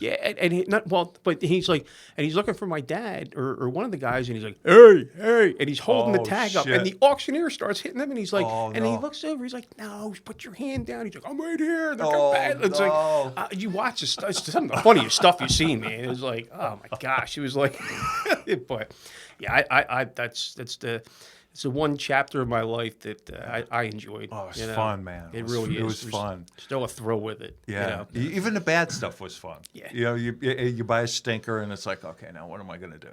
How do I get out of this? And but yeah. there was strategy involved Well, and so forth. and all deals came back to you anyway. Yeah, absolutely. Right? When desking the deal and yeah. we need a little more on the car. Well, you I can't give you a little remember- more. That Yeah. whole, you were Yes. involved. You remember, and I just happened to look because it's the brown jar theory. I didn't know these hats. Oh, by the way, here's a hat. Oh, thanks. Yeah. Appreciate it. So I'm out. Jody and Joanna, Jody our controller, Joanna my assistant, both said, "Craig, you have the hats at your house." I said, "I don't have." I said, "I would know if I had 1,000 hats at my house." So course. so I'm wrong. Like 9 out of 10 of these situations, I'm wrong. The girls are always right. There's no freaking box. I would see a box of 1,000 freaking hats. And of course, it was there. But the reason I tell that story, I'm out looking around. You know what I found? What came across? Remember when you went to the auction? We had a banner made we up. did. Like, I mean, that was like A 8 real nice banner, zillion too. years ago. Yeah, it cost a freaking fortune. But what were we doing? We were trying to get business at an auction. Yes. It Yeah. was, I think, we were going into the compliance. Oh, that's right. Yeah. F&I compliance, Yeah. dealership compliance. Yeah. That was short-lived. But, Yeah. You became smarter. Well, yes, I did. I got that AFIP. But, Yeah. I mean, that was kind of interesting because we were going to launch into something that we thought we were going to be pioneers. Yeah. And we went out to NADA with piss and vinegar, and we Right. had done stuff like that. Right. And every F&I company was Everyone. given everything that we were going to charge a dealer for free because they already had all their products Right. and They were services. selling the and product. we had no shot. So Yeah. that whole division, that whole Yeah. Right. burn, it would Yeah. stank. How many? Isn't it weird how many times as a business owner you fail? And it's so important to fail. Yeah. It's so important. It took me years to figure that out. Like, It's dude, it's okay. okay. Yeah. It's all right. It's like as long as Listen, sometimes defeat is you can take it personal or, Yeah, it's just constant. but it like I said, it's what either it's what molds and shape you. It's either gonna it is. makes you stronger. That's right, and it's so important, and that's important. Like we're talking outside before the podcast about your daughter. She's 16, and Yeah. she's into one thing now. Yeah. And your hope, Sure. although you're not going to stranglehold her into it, your hope is that she would follow you into the business. Yeah. And I've had the opportunity to meet her, and it's like, Yeah. this girl is sharp, man. It's Listen, like, it's she's- like yeah. okay, this person's a little different. Yeah. I mean, she could, just from the limited Yeah. experience, she would crush the car business. I listen, no doubt in my mind. right? But there again, I got to give it to any parental relationship, you can. Sometimes it's got to be their idea. She's going to have to at some point see. Now, coincidentally, she does actually work for me. She's just starting out as cashier. She gets she needs to make money. She's got insurance. job coming to up. start with, man. Absolutely. And so, it's funny, but she also gets to see a side of me that she don't see. Yeah. And it's not terribly bad, but Right. I will tell you this. I'm starting, my wife will say to me, she's like, Casey said something about, she saw you in work and whatever, and are you okay, or whatever, or something like that. And I'm like, yeah, it's every day for me. It doesn't, but Right. you're Yes. when you come home at night, that stuff's left at the door. I mean, Yep, the should dogs be. are happy to see you. The kid's happy. Well, unless she's 16, I barely get the hello. Right, But, yeah. but there was a time when, Right. she used to, whatever. Right. But, Yeah. but Who a are lot you? of Oh, you're my dad, yeah. Yeah. Now I get the obligatory hug, Right. know. Now the dogs are super cool. I mean, Right, of course. and they're like, Right. they're like, I got a beagle that just barks my name. And then we just got a Cavachon about 2 months ago. What's She's a what? A Cavachon. It's Prince Cavalier Oh, one of those. like Ziegler stock? No, Is I Span forget- is a It's just spaniel? Spanish. No, this is it's Cavalier and half Cavalier and half Bichon. But I got to tell you, when we pull the pictures up, she Yeah. looks more like Cavalier than anything. I don't Yeah. know where the Bichon Is came smaller dog? from. Yes. Well, Yeah. she's starting to grow. Right now, she's Yeah. about, I don't know, 7 pounds. Like Lady and the Tramp. Sort of, yeah. Okay. Yeah, she's got the Cocker Spaniel ears, Okay. and I got a picture of her, I think. But yeah, she's like super. It's like one of these, like, I don't know how to explain it, but she is.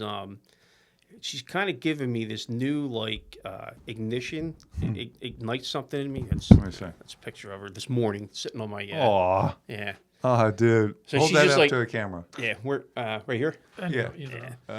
Yeah, that's good. You got it. So that's our Luna. That's Luna awesome. Bell is her name. Is that a So- rescue or what? No.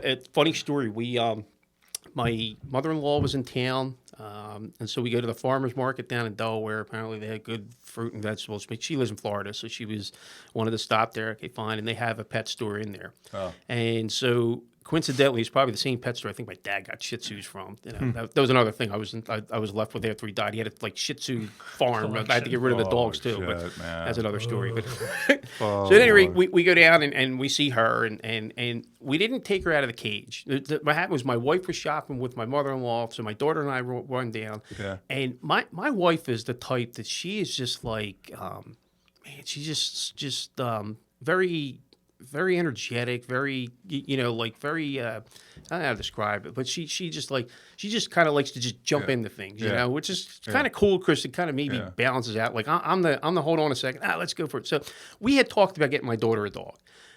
Because for whatever reason, the beagle that we got her does not gravitate to her; it gravitates to me. And That's weird. Yeah, so whatever, that's fine.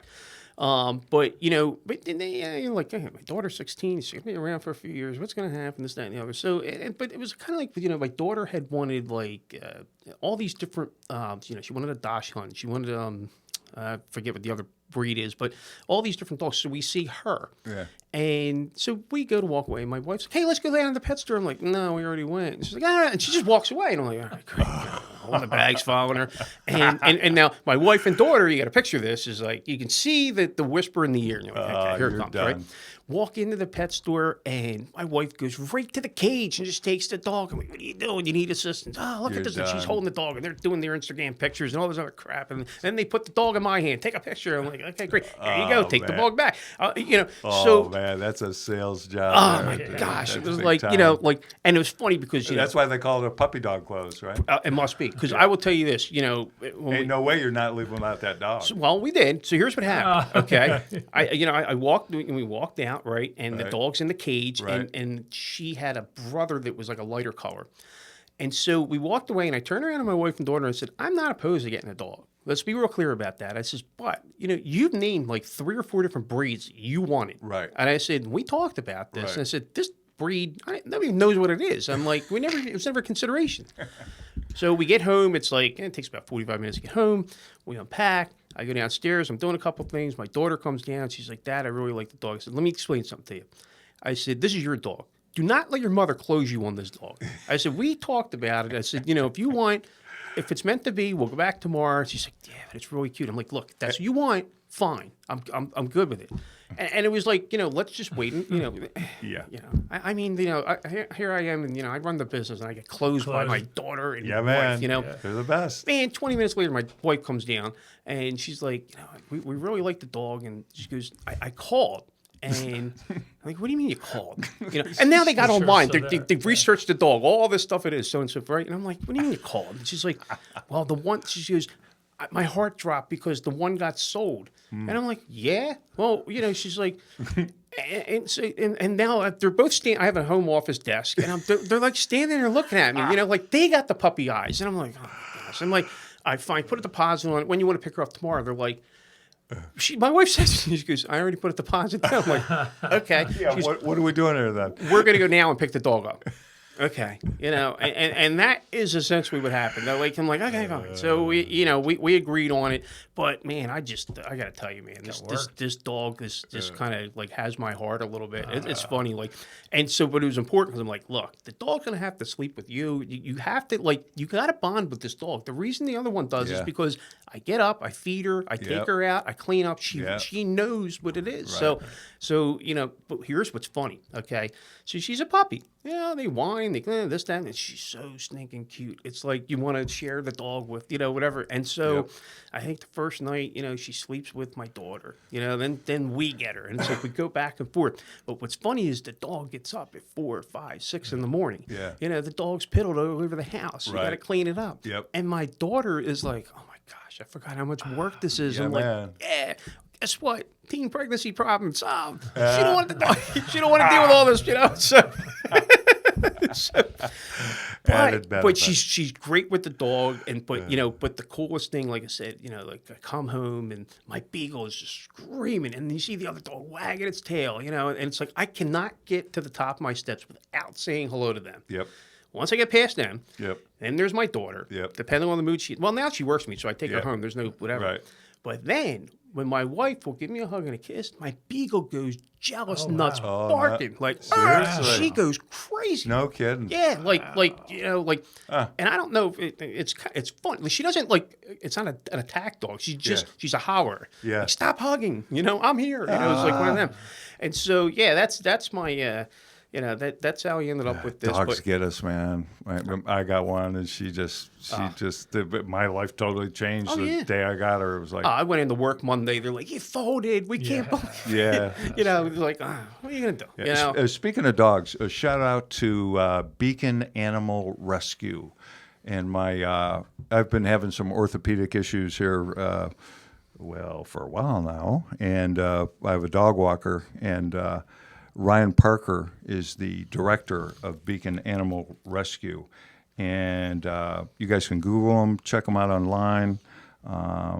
They're all volunteers, and they need money, and they are really, really sweet people. Maybe not to put you on the spot, but maybe if you want to talk about it, maybe do something at the store one time. They bring out some dogs, do an adoption day or something. But they're Where are they located? Amazing people. They're in. Go down by your way, Maze Landing. Or? Yeah, crap. Where are they? I'll find it here in a second. I was reading something this morning about when we were talking about UPS. USPS is going to, and I forget the route, but they're going to automated trucks. Are they really? Yeah. Okay. So robots are here. It has begun. So while we're I'll check that out. outside of the work environment, I know that you're a fan of sports, it looks like, and the Philadelphia Union looks like you go to those games. Been to a few of them, yeah. Yeah. Geez, sure. But how did you get to be on the sideline during an Eagles game? During the game, not pre-game. It was during there the were game. pictures of that. Yeah, I'm What's trying to up with think. that? That was. And what was that like? That had to be. I'm trying to think when the pictures. There was one. Ocean View. That's where Ocean View. Beacon is. Okay. Yeah. All right. Yeah. There was. I'm trying to think. There was a time. Do you remember was a Vet Stadium? Well, there was Vet, sure. No. I'm saying, but I don't know if the picture was at the Vet Stadium or the Link. I I'm don't trying to know. It think, looked more but like the Link. Could have been the I Link. think Okay. so, It yeah. looked more like the Link. Like you were cornered Probably- the end zone. Yeah. Well, that was probably like one of the perks of being a dealer or whatever, sponsorships, but things like that. And I'm trying to remember specifically what it was, but there was probably something that whatever. Oh, I know what it was. Now It has to be the Link because Yes, they were it wearing was the Link. black You know what? It uniforms. was. Oh man, let me think for a second. It was. So we were invited to one of the box suites from one of the banks. And part of the deal was you're able to go down and they have like a section where you can actually sit on the field. And it was a Sunday night game. Now I remember. Now just drawing a blank for a second. It was a Sunday night game. And honestly, I'm an Eagles fan. My wife is like a rabid Eagles fan. okay, Like cool. she's like, dude, she's got the tattoo on the top of her foot with the. She was supposed to get her. That's a fan. Yeah, yeah. That's a She was- fan, so I was saying, my wife's a twin, and her and her twin sister got like a little elephant on their heel. And the significance is my wife's mother is from Thailand, and so the elephant, I guess, is the animal. That's the, where- yeah. Good luck. Yeah, it's for good luck. So, That's why I bring it in, though. Yeah, so my wife and daughter, or I'm sorry, my wife and sister-in-law get the get the tattoo of the elephant, and she's like, "While you're here," she's like, she gets the tattoo of the eagle. And I was away, I was on a business trip. She sends me pictures. I'm like, "What is that?" And great, we just won the Super Bowl. It was like a lot of big. It's just such a good dynamic. But I'll bet a lot of mistakes mistakes were made because of that Super Bowl. Oh yeah. Well, I get to go. I go to the games, a home game. It's like, Okay, yeah.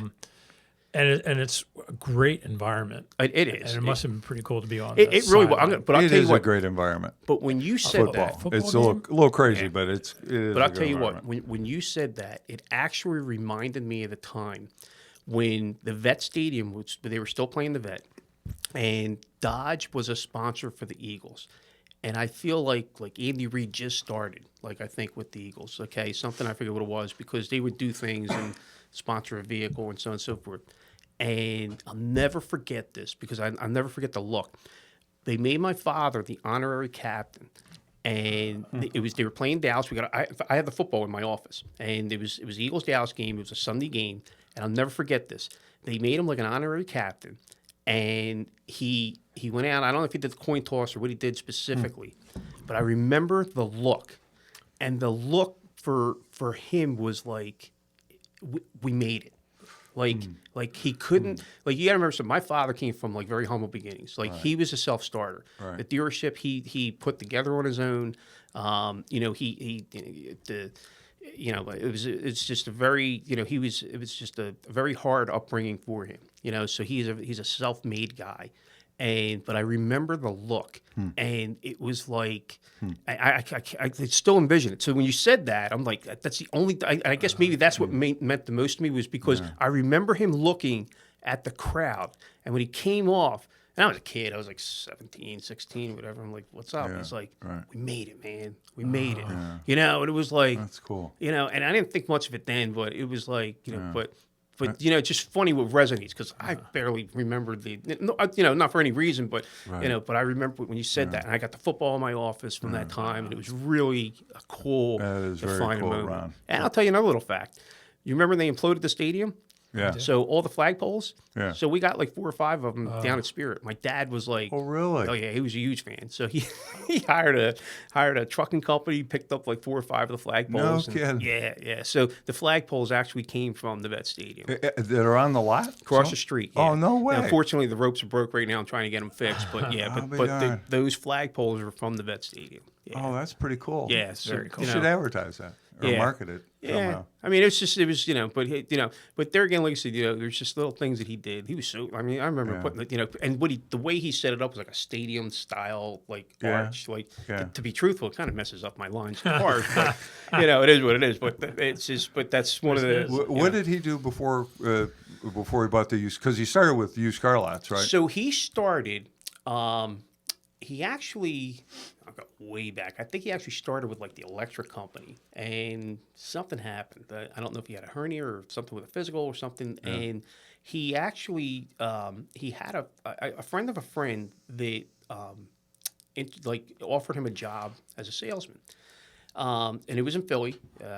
You were from Ohio, you would remember, but it was a Chevrolet dealership down in the Kensington area, and he showed up with a pea green suit. It was the best he had, and so he walks into the Shark's Den, Yep. and he wasn't easily accepted. He was 16, 17 years old when he started, and but he was a likable guy. And so he got, maybe 18, I forget what, but he was a likable guy. Yeah. And, eventually at some point, it really took off. Interesting thing was I came across, you talk about taking notes, he kept the Rolodex of all his customers, right? And, I don't know, I came across him one day, and I'm looking, and I keep coming across this one dealer. And I'm like, Dad, what's this about? And he said, he said, the way our pay plan was set up, I forget what it was, but every time a Corvette came in, I think it was like a union shop or something, every time this Corvette would come in, a new Corvette, the way that he got paid was, I forget what it was. And this one specific dealer, he would buy at any, back then he would just buy new Corvettes and put them on his showroom, and so they were used, he said was used. Gotcha. And but it was like 6 or 7. I'm like, you did what? He goes, yeah. He says, I just jump in the talk about, just jump in the car. Here it is. And, a white Corvette, an orange Corvette, whatever. And he did it and I saw it and I'm like, okay, that's pretty cool. So he did that for a while. I feel like he went to another dealership. Then he started a used car lot. Right. And he had a used car lot from I guess mid-70s, for about 5-6 years. Yeah. And then the gas crisis came. You had the odd even numbers. You had all the, just different things. And I think at that point, it was just a crossroads for him. And I think he actually took a part-time job with UPS because at the time they closed, the winter help. Because I remember he had UPS. I'm like, whatever. As a kid, you just didn't, whatever. Right. And then from there, doesn't hit you. Yeah. Then from there, he went into the new car business. He worked for a Ford dealership in Jersey. Then he worked for Oldsmobile dealership in New Jersey, and it was the Oldsmobile dealership where he had a friend that was general manager for a Chrysler dealer, and that owner what he did was, he would buy stores that were underperforming, fix them up and sell them, but he would always give general managers first opportunity to buy a store. And so my father went and spoke with him. And that is really essentially how we ended up in Swedesboro. Yeah. I mean, it was advertised for sale in Automotive News because you still see them, whatever. Yeah. And at the time, this particular owner, he had the store in Pemberton, and he bought the store in Swedesboro. And then my dad, came down to run it. And the interesting thing was we moved down to New Jersey in '86. He didn't buy it till '91. So Jeez. he kind of knew. At some point, this is what he was going to. He knew, I really think there's things that become, I guess revealed to you. And I remember one time he bought it right after shortly he bought the dealership, and my used car experience was learned from him because he was a used car guy, Right. And we used to go to Bordentown, Right. So and I remember walking into Bordentown. And That's a mess. let me tell you something. If you mastered Bordentown, that's like getting a degree in Harvard. Okay, that's all I'm going to say. Yeah, man. All right. Yeah. But at any rate, I remember him walking. And he ran into one of the guys he worked for or worked with at one of the other stores, one of the managers. And he said, "Hey, how you doing? I hadn't seen him for a while because he didn't work at that store." And he says, "Good." And he says, "How you doing?" He says, "Well, I just bought Spirit." And I remember the look in that guy's face was like disbelief, like you couldn't believe it. And so I don't know why that resonated with me, but the only thing I could think of is you talk about the power of your words and the power of things. And my father was quite a confident person, if you will. So I can imagine him saying, "One day I'm going to get a dealership. One day I'm going to get a dealership," and everybody's kind of laughing at that idea, gotcha. you have no idea. And he did it. And he did it. And I remember the guy he was looking at. And I remember the look was it was probably the fakest congratulations you ever saw. But it was, but well intentioned, but still. But I there's little things you pick up. It's weird. You have this memory of photographs of certain things and what they mean and whatever. And I thought that was interesting. That's a great story. Man. Yeah. And that's kind of, and the rest is history. And like I said, but yeah, that's kind of how he, always in the car business. I mean, growing up was really cool, because always had the cool cars and stuff like that, and all that stuff. But it was all good. I was curious, is that, I don't think you do, but a sense of burden in carrying that on, that... Not really. I don't, there's, the last several years before he passed, there were so many challenges that were coming up and so many things we were dealing with. I don't think there was room for any type of emotion of anything. It was survival. It was okay, this is what we do. We have to work through this, I guess, if that makes any sense. And in all honesty, let's face it, you're in something, this is all so know. Right. What are you going to do? I mean, it's not like I'm just going to go, okay, well, you know what, it looks like, truck driving school is going to train me and hire me. I'll just go that route. It just, it wasn't even an option. So, I mean, burden was, I think just the way that, the way things, when he passed, the way things were was the biggest Step up. challenge. Okay. Yeah. And I think that, like I said, the loss of him was great, but, the issues that we faced were greater. Like in the terms of like the economy's melting down and this has happened. It was like falling out of a building, man. Like, I mean, every day you're just dropping a floor. I'm like, what's going on? Like, this is, so, and he was the type that, he prepared you. He prepared you for things. Like, he knew at some point, his health wasn't good. He would just, he groomed my brother and I a certain way. And whether we agree with it or not, when the time came, like we were able to say goodbye. It wasn't like we just found them dead. Like we were able to say our goodbyes. And I remember like, are you ready? You guys, you think you can handle this? It was like almost like he could go another round. And we were like, yeah, we'll be fine. And at that point, everything that he, taught or everything that he, instilled, it's like it becomes like an instinct. It just kicks in. Yeah. If that makes any sense. Yeah, It no, wasn't I get it. And he was the type that towards the end he made it like, he was just prepared. Yeah, that's just awesome. preparing for the next chapter. And here we are. Yeah. I'll tell you this: if he saw what's going on today, I don't know what he would think. Yeah. I don't Yeah. know. I don't know what Like I said, he was the type that like he did like. He would do everything. Like when the websites first came out, I can build it, and I can do it. Really? Yeah. Well, listen, it was That's psychology. yeah, mentality. it was just I can do it. I can do it. Like, listen, using a recruiter, we can hire people. We can do that, Right. And it was like, listen, I went down the same road, and when you saw the change in the industry was like.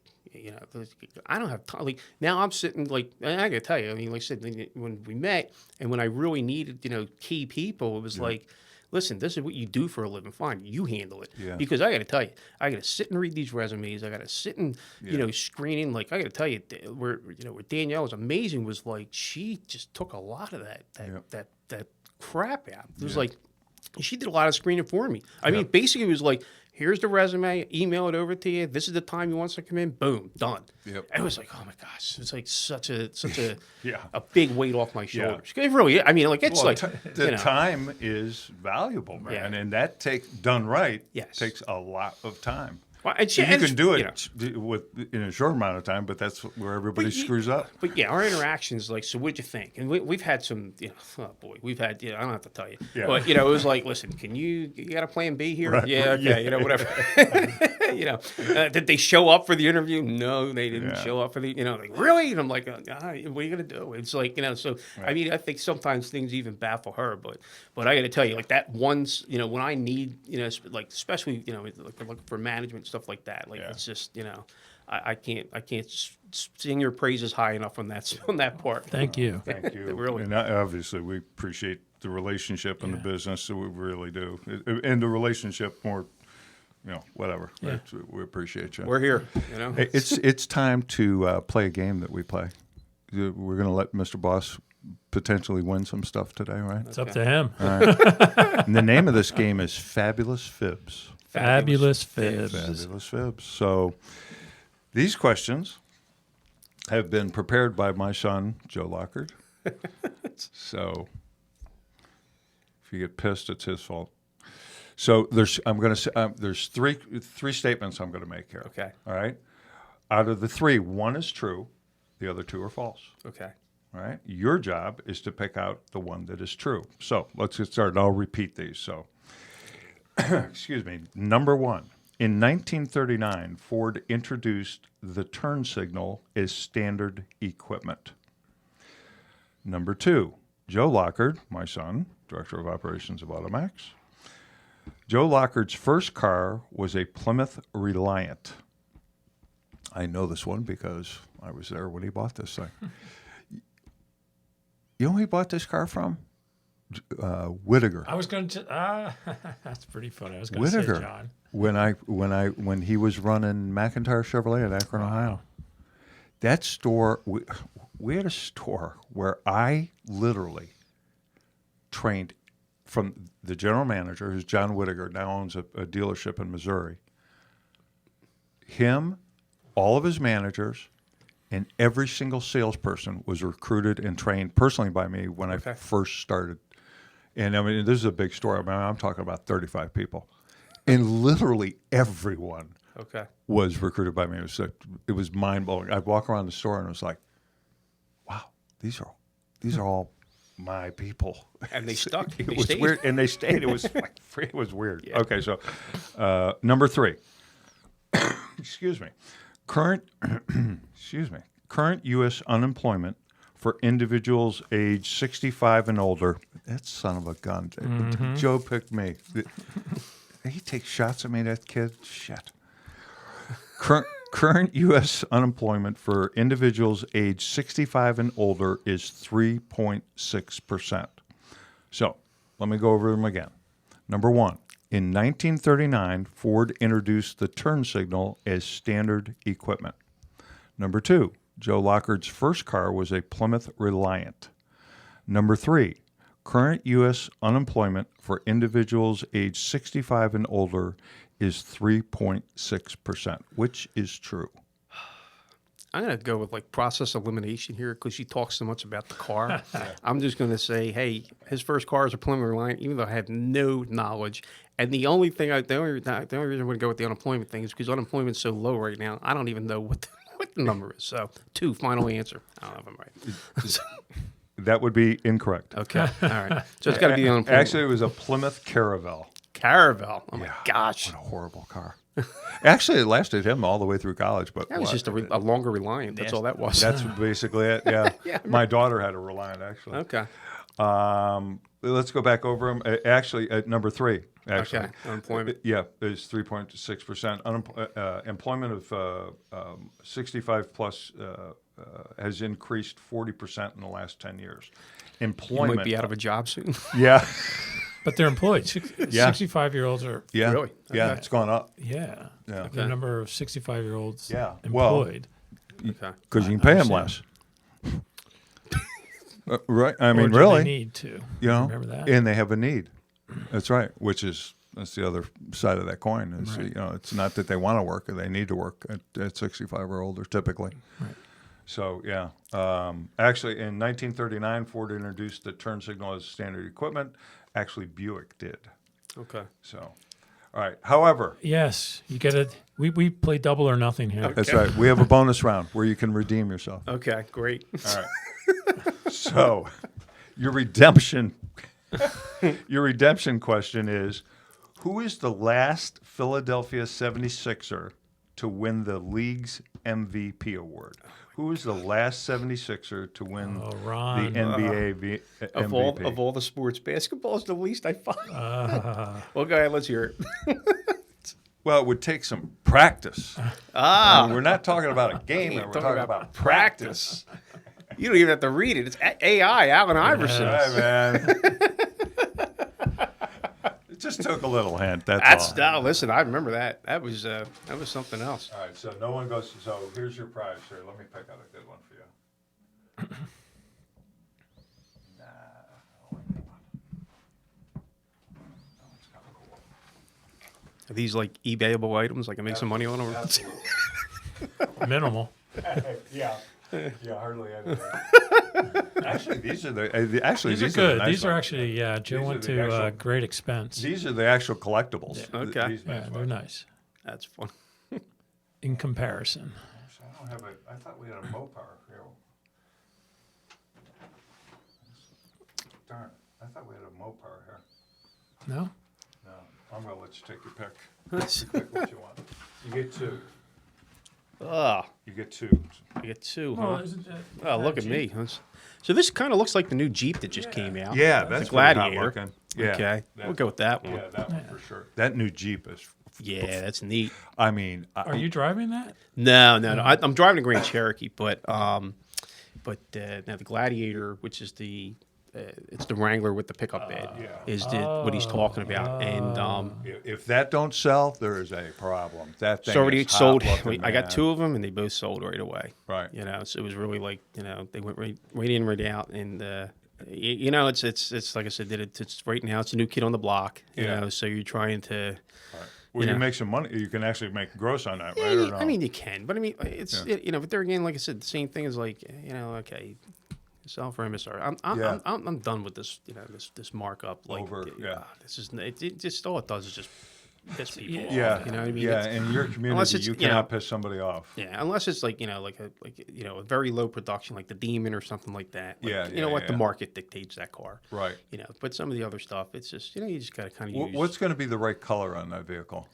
Black. Well, or- see, right now they only offer 4 colors. Oh, You is know, that so it's right? like black, silver, black, white, silver, right, black, white, red, and I think silver. Yeah, silver or granite, one of the two. Yeah, Now I'm sure there's going to be other colors to come. that'd look good You in know. green, I would think. Oh yeah, yeah. It's but you know what? I mean, the Jeep is definitely like a lifestyle type of vehicle. So Yeah. when they start coming out with the wild colors, you know, Yeah.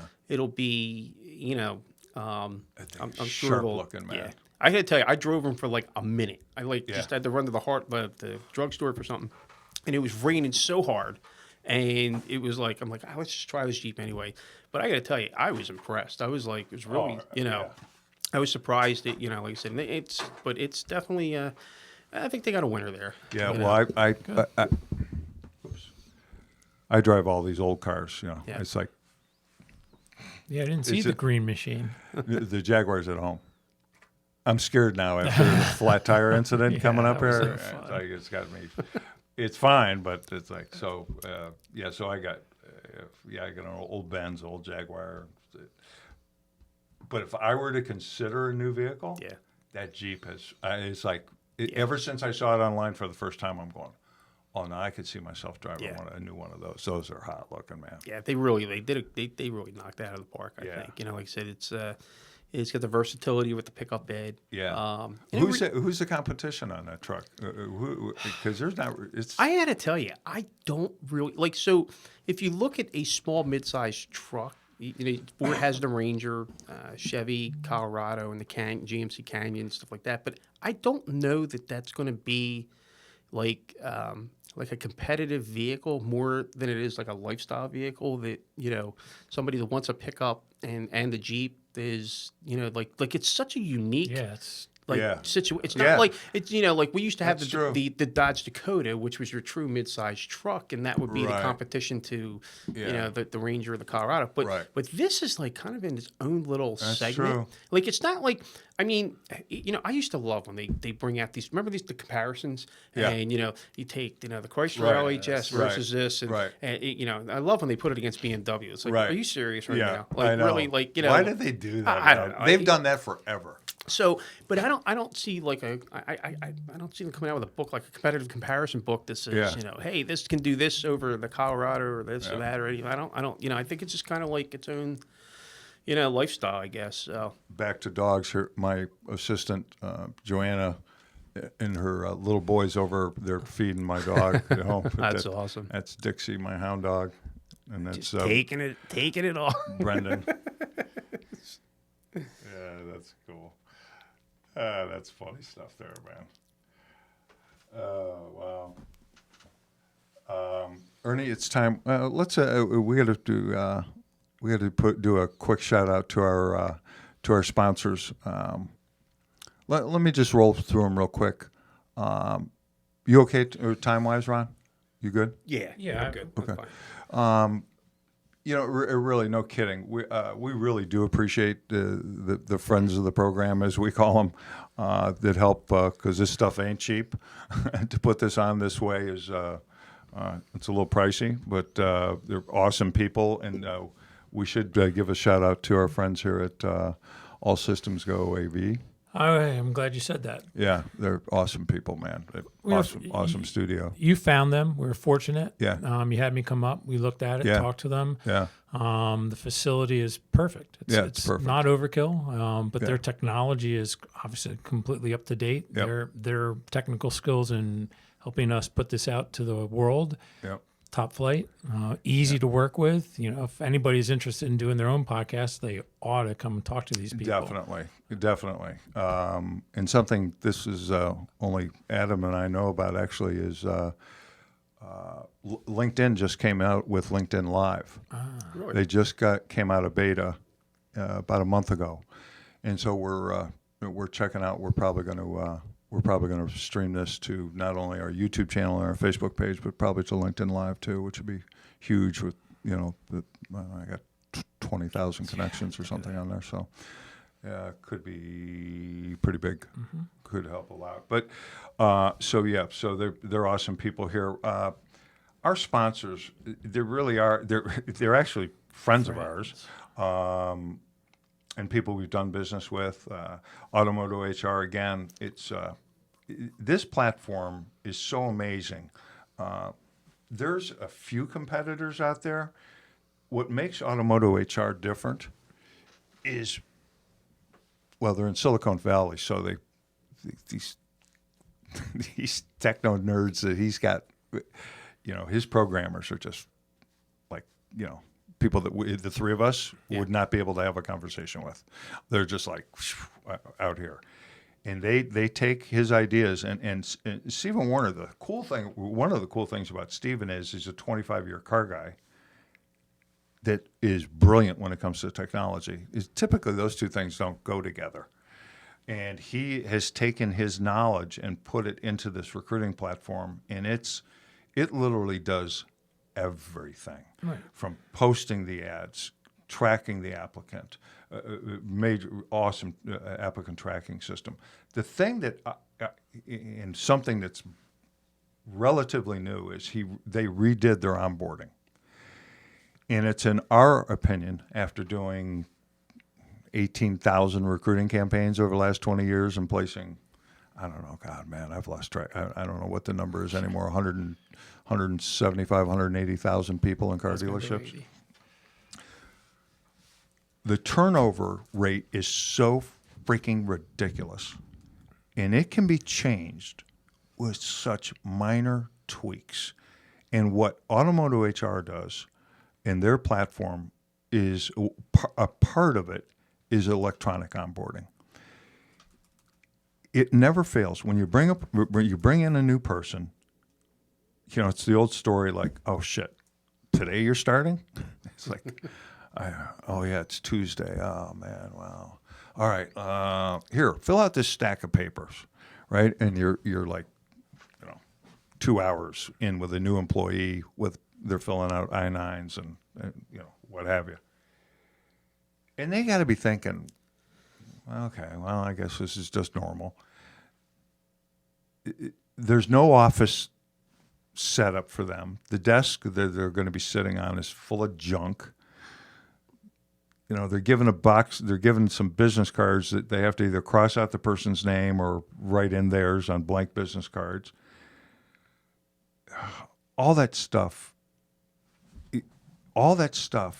just puts people's mind in a very bad place first day on the job.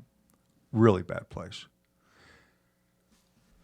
So when they go home that night, the first thing they're going to be asked by whomever they live with or come in contact with is, how's your first day? Right.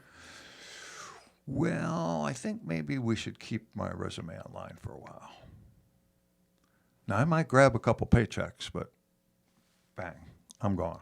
I mean, literally, it's in our opinion, and we've done, literally 100,000 of these things, is that most of the turnover, and I'm going to say 50% of the turnover in our industry happens in the first hours or day, definitely the first week of employment. Definitely the first week. And it's not, in the overwhelming majority, it's not a bad hire. Right. It's just bad onboarding. And it's only bad onboarding because that's the way we were onboarded, or that's the way we've always done it. And it's something that's easy to be changed. Throw a frickin' party. I mean, we got stuff in our parts department. We got swag in there. Blow off the dust. It's probably been sitting there for 2 years. Even if it's a freaking keychain, a hat, whatever. Give it to them. Have a clean desk. Have a box of $20 business cards, for God's sake. I mean, but Craig, what if they leave in a week? Well, it's like you spent $20 on dumber stuff. Get them some cards. Start them off right. But with Automotive HR and their onboarding, It makes it a no-brainer. It's just a process. Bang, bang, bang, bang, bang. They're onboarded. Let's start getting them trained, and it's done. Great company. Give us a call, and we'll get you hooked up with them. And it's who we use. One other aspect to it, real quick, is Please. within the monthly fee, as a dealership, you can advertise any unlimited number of job postings. Yeah, Okay. So it's not 24/7, just- 365. Yeah, it's not like, well, you pay for salespeople and then you got to pay for this, you got to pay for no. That's just another aspect of it to me. Right. That's just It- such a value. Right, it's my ABS thing. Always be staffing. It's if I'm running a store, I'm advertising for every position all the time, and I'm going to tell everybody in the store, "Hey, you're going to see an ad running for your job," right? That doesn't tighten things up. That doesn't mean I'm looking to replace you. I'm just looking. We as a team need to always look at bettering the talent around us. So that's why, and let them know, And it's either they, well, shit, that's too much for me. I can't handle that. I'll leave. Good. All right. See you. Bye. We'll find out who's who and who's what's what here. So they're a great company. And then Troy Spring at Dealer World. They're Troy. Did he come down in his Mercedes Sprint? No, you know what? I met him literally. I'm going to say probably 3-4 months before he got it. Oh, You know, okay. But I remember when he got it. But he did come down. Him and another, actually Travis, Yeah. drove down, and Yeah. that's when I first met him. But He's a maniac, man. I mean, he'll travel hundreds of miles to face with a dealer. listen, in theory, getting the van was a brilliant move. Oh, you know, no because guess doubt. what? And he's right. You spend all this time in the car, and it was a good move. Oh, it wasn't. It was like I said. Just I laughed. I said, man, that's a really good idea. If somebody's on the road, Yeah, when I first heard it, I go, "Oh, well, you're a fancy pants." Yeah. I knew you when you had nothing, dude. yeah. That was an investment. Yeah. It took me about an hour to go, "Oh yeah." No, listen. That's I saw brilliant. right away. I didn't think it was like an ego thing at all. Yeah. And you know what? It's Oh, like you no. get it. You know Yeah. what? Like time is valuable. Yeah, man. And you spent like listen. I don't drive but like 7 minutes. Like I live close to work. That's it. This is the longest drive. And for me, what's really cool is like, okay, well, I get to listen to a podcast or something that I don't normally have time to listen to. Right. So when you're hours in the car. I mean, man, you can get so much accomplished. So That's it exactly was right. very, very good, a smart move. Yeah. You know? Well, and he's razor sharp. Yep. He's very creative. Yep. He takes that as a big part of his role. But Yep. when he comes to a store and talks to the store, he worked it. He managed. He ran multiple stores. Yeah. So he knows quite a bit about what it takes Right. to be successful. So you're communicating, and he's willing to take on more than what he was actually being paid to Oh do. yeah, a lot more. Yeah, if and that's he a sees the big process difference. that's screwed up, Yeah, he he'll wants to help. fix it because at gonna the end of the day, he's going to Ties in. It all ties Yeah, and he's together. going to be judged on numbers. Right. It's like, hey, dude, it ain't working. Yeah. Right. But it has the ability to say, well, here's why it's not working. Right. Because here's And he'll the help you. things you need, and he'll help you. It's not like, oh, I told you so. Right, it It's costs like you more. he'll jump in and get it done. Yeah. And of course, we got the boys at Tacoby. And I tell you what, man, I don't know what to say about them anymore. They're good guys. Yeah, they are. You know, And it's like a magic wand, man. What they do is just, I don't know, it's weird. It's just, And you know they what? found Listen, it. I got to tell you, Jason and I are connected on Facebook, and I Yeah. got to tell you, he's, if anybody pops up in my feed every day, it's him. every day. By But design. it's all good. You know what? And I got to tell you, man, you know what? He deserves everything he's got coming. I mean, and, I agree, Ron. everything that he's doing, he deserves it. He works his tail off for it. Right. And I got to tell you, man, he's got, and we've never really physically met. We talked on the phone a couple times, but him and his wife, a husband and wife team. Yeah. I'll tell you what, man, when you get two people on the same page like that, Yep. there is no stopping them. Yep, I mean, I would really, agree. you know what, and you know what, and listen, he's real. I mean, like even like some of the stuff with his daughter at it's funny, just like little things they do, and Right. he's just like I said, he took to the social media Yeah. and he grabbed it by the horns and Yeah. like I said, I've talked to Dan once or twice and Dan's just he's a He's a beast. great Very guy. similar. He's Yeah. you got an East Coast and a West Coast beast, man, and they just they got a powerhouse going on, and they're on to something. Yeah. they There's definitely No doubt about it. They are, they're going to make a lot of money Software works. and help a lot of dealers. Yeah. Who we missing? Oh, our buddies at Rockstar. There it is. Yeah. And I think the next event, so this is called the Tour. So they're going to be hitting cities for one-day gigs. Okay. And I'm not sure when yet, but we're doing Rockstar is going to do a recruiting-only event. And I think just us and maybe Stephen Warner. There's just going to be a couple of speakers, but it's going to be basically for dealers or general managers only, and free, of course. But it's going to be all about recruiting. Very cool. Because, I mean, it's like, and I mean, I know you can appreciate this, that, you're a client of ours and have been for years, but it's like, man, you can have great process. I mean, perfect process. You can be selling the hottest product that there's ever come, and you can have the greatest promotion of all time. If you got people that suck, you're screwed. I mean, it's just, until they can figure out robots to do what we do inside a store, and I'm not talking about Carvana type stuff. I'm talking about what it really takes to operate an automobile dealership. People are your most important asset, and that's where your investment should be. And the dealers that get it see the return. The dealers that don't see the return, and they're going to struggle, and they're not going to survive. I mean, there's going to be another vetting of it's common. of buildings here, and it is coming. And the guys that get it are going to survive. The ones that don't won't. So it's as simple as that. So. Thanks to all our sponsors out there. You guys are freaking awesome.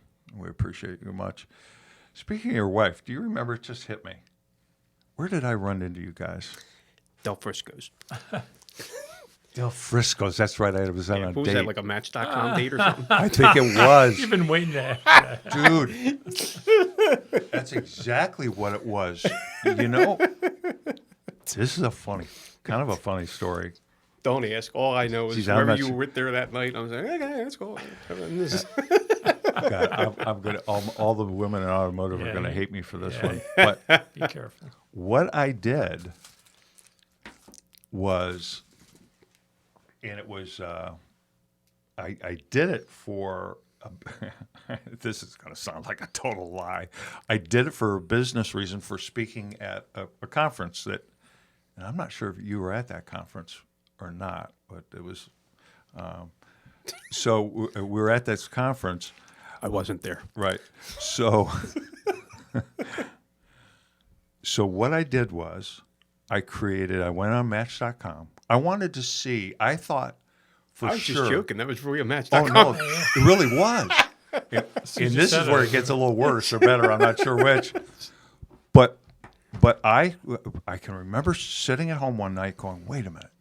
Dating and dating sites it's very similar to recruiting. Okay, so I developed a thought, I started taking notes, and it hit me. So I went on Match.com and I created 2 profiles. One fake one, where I put my income at like $20,000 to $25,000 a year. Everything that women say they hate on dating sites and profiles, I did. I wanted me flexing, with a muscle shirt on and misspelled words, bad grammar. What would the perfect date be? You feeding me. Yeah, I mean, it was like no one would like this guy. A complete jerk off, like every part of the profile. So was right? that the guy that went on the date that night? Or? No, it was the other guy, and the other one was me. So, and what I would do is I kept the stats from the number of women that wrote me that it's not a like button, it's a heart or something. Number of views, because they track the number of views and everything. Okay. Now the jerk off actually got some interest. Those women that were interested in that guy were kind of questionable. Okay. Right? Because it was like I did everything other than have bowling shoes on. It was bad. And then the regular profile, I probably goosed it up a little bit, make myself look a little. But I mean, that's the whole idea of dating sites. Excuse me. So, and I took all those statistics and made a slide.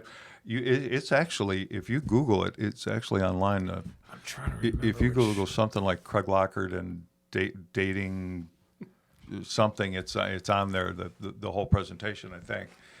But it was really interesting the fact, and it's interesting the fact that it is similar.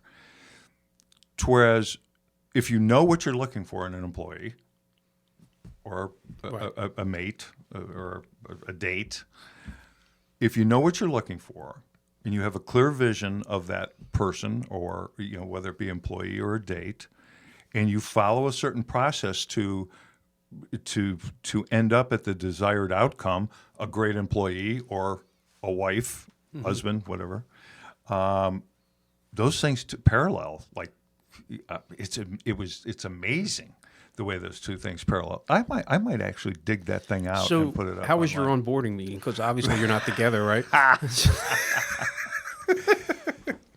Did you hire her dead? Oh man, all the lines.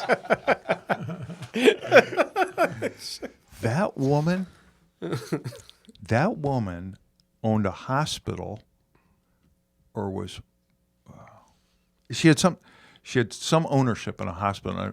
Anyway, this woman was worth $200 to $300 million. Oh, Yeah, and I don't.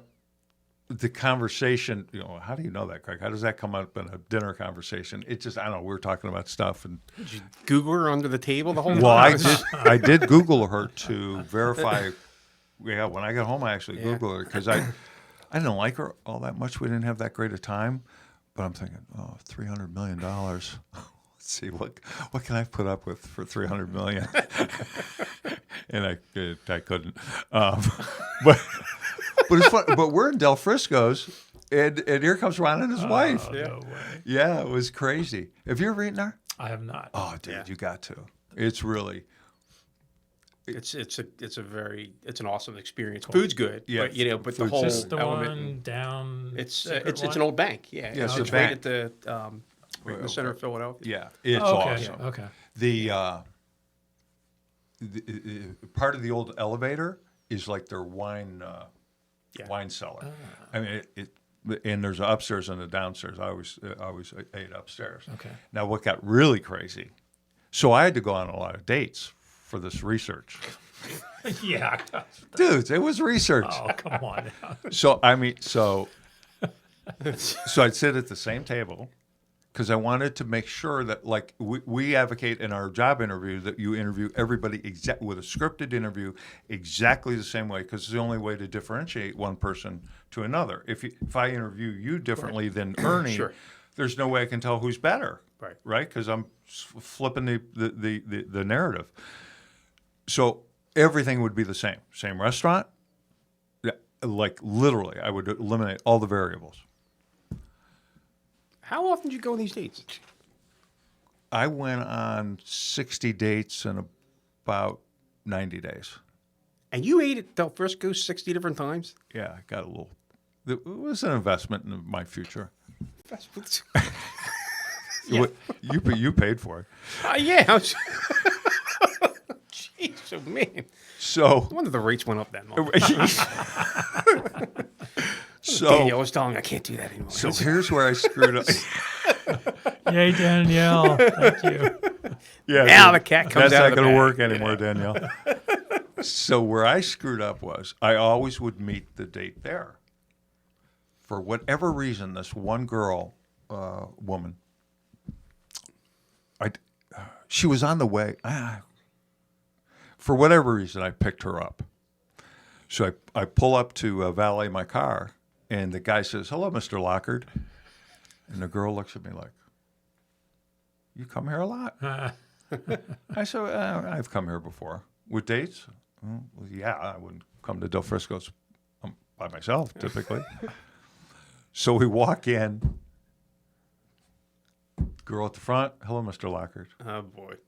And the server, because I sit in the same table every time, "Hello, Mr. Lockard." I guess you failed to let them in on the fact of what you were trying to do.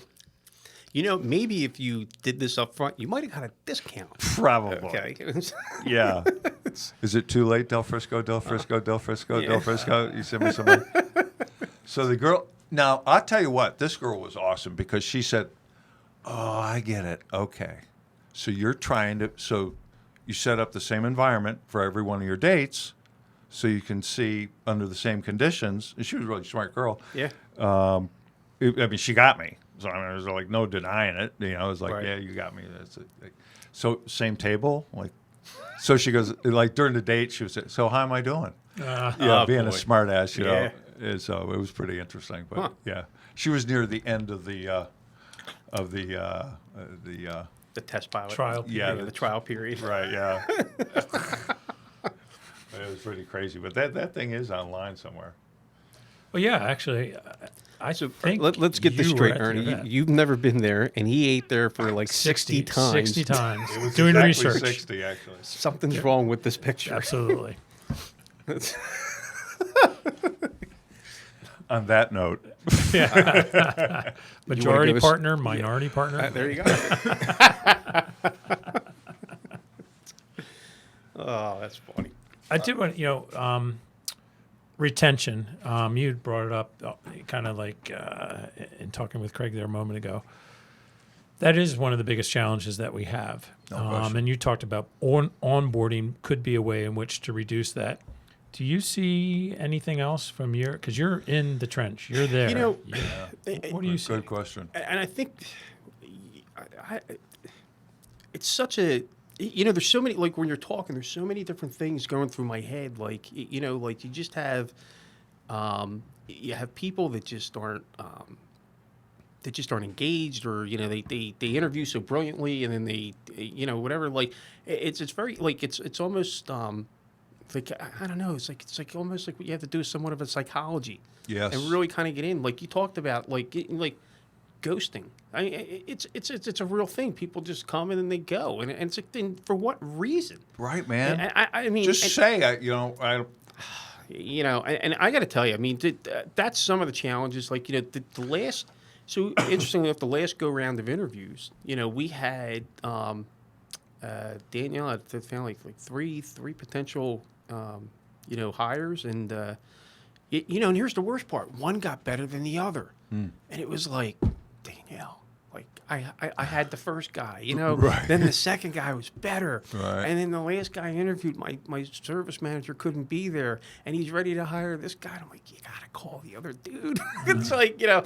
but the other guy that we wanted to hire, all of a sudden, ran into like just personal issues. Right. And it was like, it kind of, it really would have sucked if I hired him and then he couldn't be there for a week or two. You know what I mean? Because he Yep. had some real issues, you know. Yep. And we actually kept in touch, and like seriously, him and I actually had I don't even do the interview. Like, unless it's like, if it's for that position, it's usually the service manager. If he likes him, then I'll come in.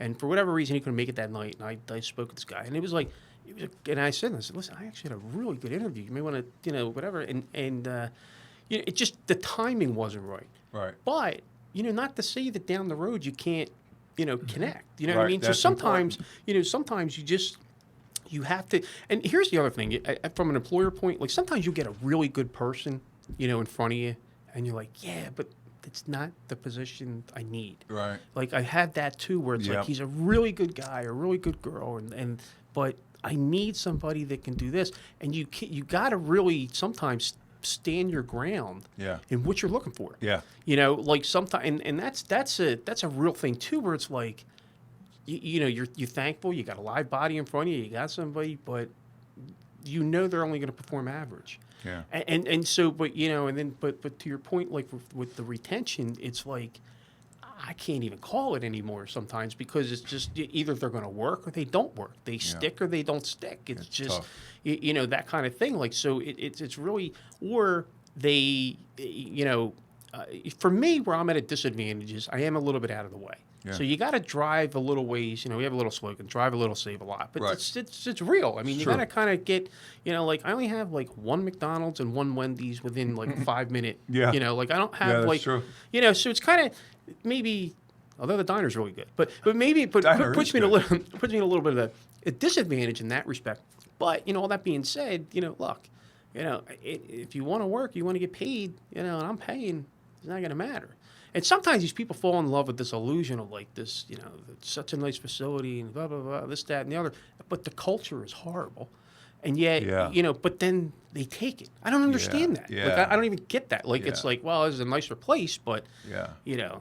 really like you. But, okay, well, look, for now, I Yeah. can't do anything with what, this is the environment we have, okay? right. Everything works, and, it is what it is. But Right. it's not, the mausoleum or whatever. It doesn't matter. But I'm just Right. saying, but, like, I know some dealers out there, and, quite frankly, guys I'm friends with, but their culture's different. Right. And Nice building, but the culture's different. yeah, or Yeah. and listen, sometimes, but it's like, it almost is like dating, trying to get the right people Yeah. connected with the Yeah. right people. Yeah. Sometimes they're just not the right fit. Yeah. And, Well, I think, to your point, I think sometimes if you're running into a situation where that Yeah.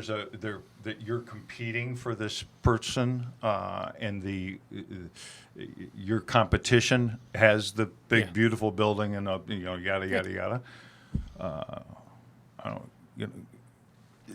Sometimes dealers just think, well, second generation, third generation, yada yada, been in business. That's stuff that they don't. The potential employee doesn't care about that. But what would be a good close would be, you know what? I hear what you're saying, and that other place that you're considering is beautiful. So let's do this. Let's take the awesome culture that we have here, right, and let's you and I work together and help me right, build a building like Sure. that. Because then they feel in on things, and people want to feel that, Absolutely. man. They want to be part of that, and that goes beyond money. Yeah. They if, well, if you and put listen, them together. even I didn't realize this, but statistically, okay, I personally equate myself as the guy in the middle between the titans of the industry and the millennials.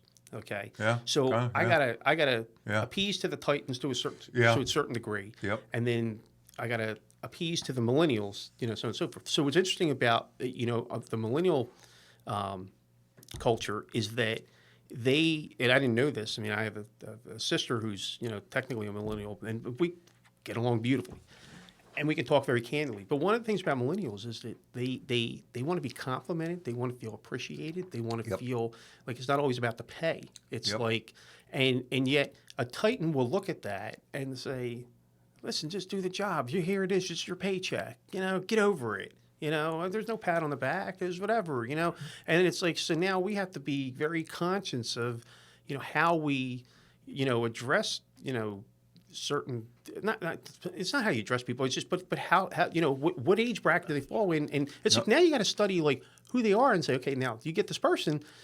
This is what they like. This is what this, so on and so forth. You're and, right.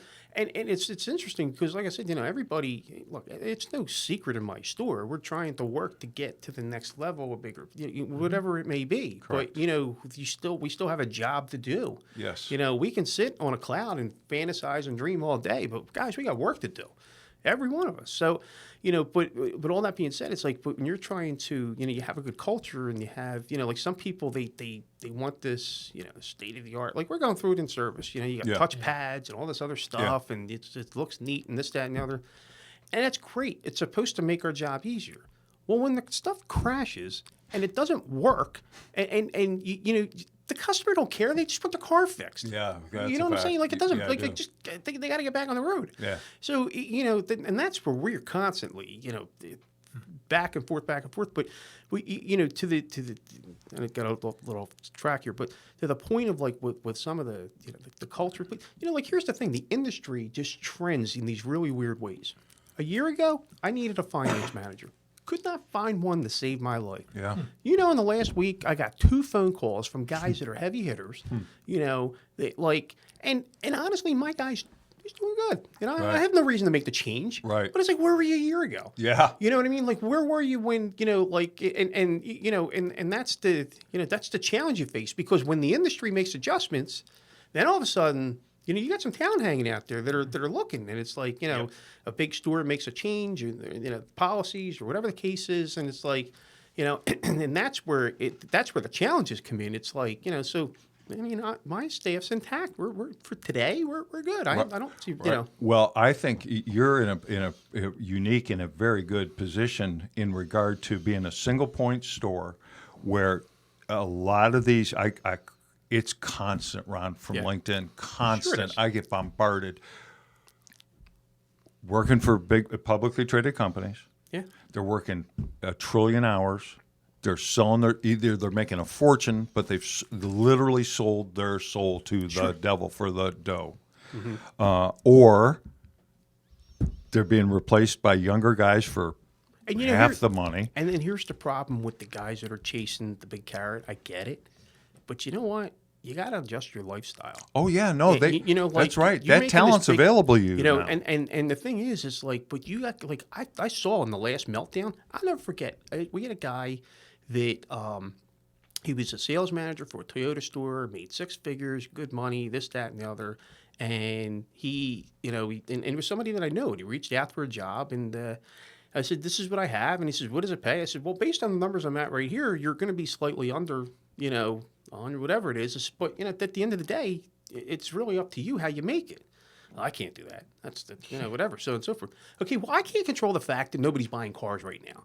And I can't set the bar based on a pay because, you know, that's what you're used to making. It's not my problem. Yeah. You know, I mean, Right. here's what it is. Right.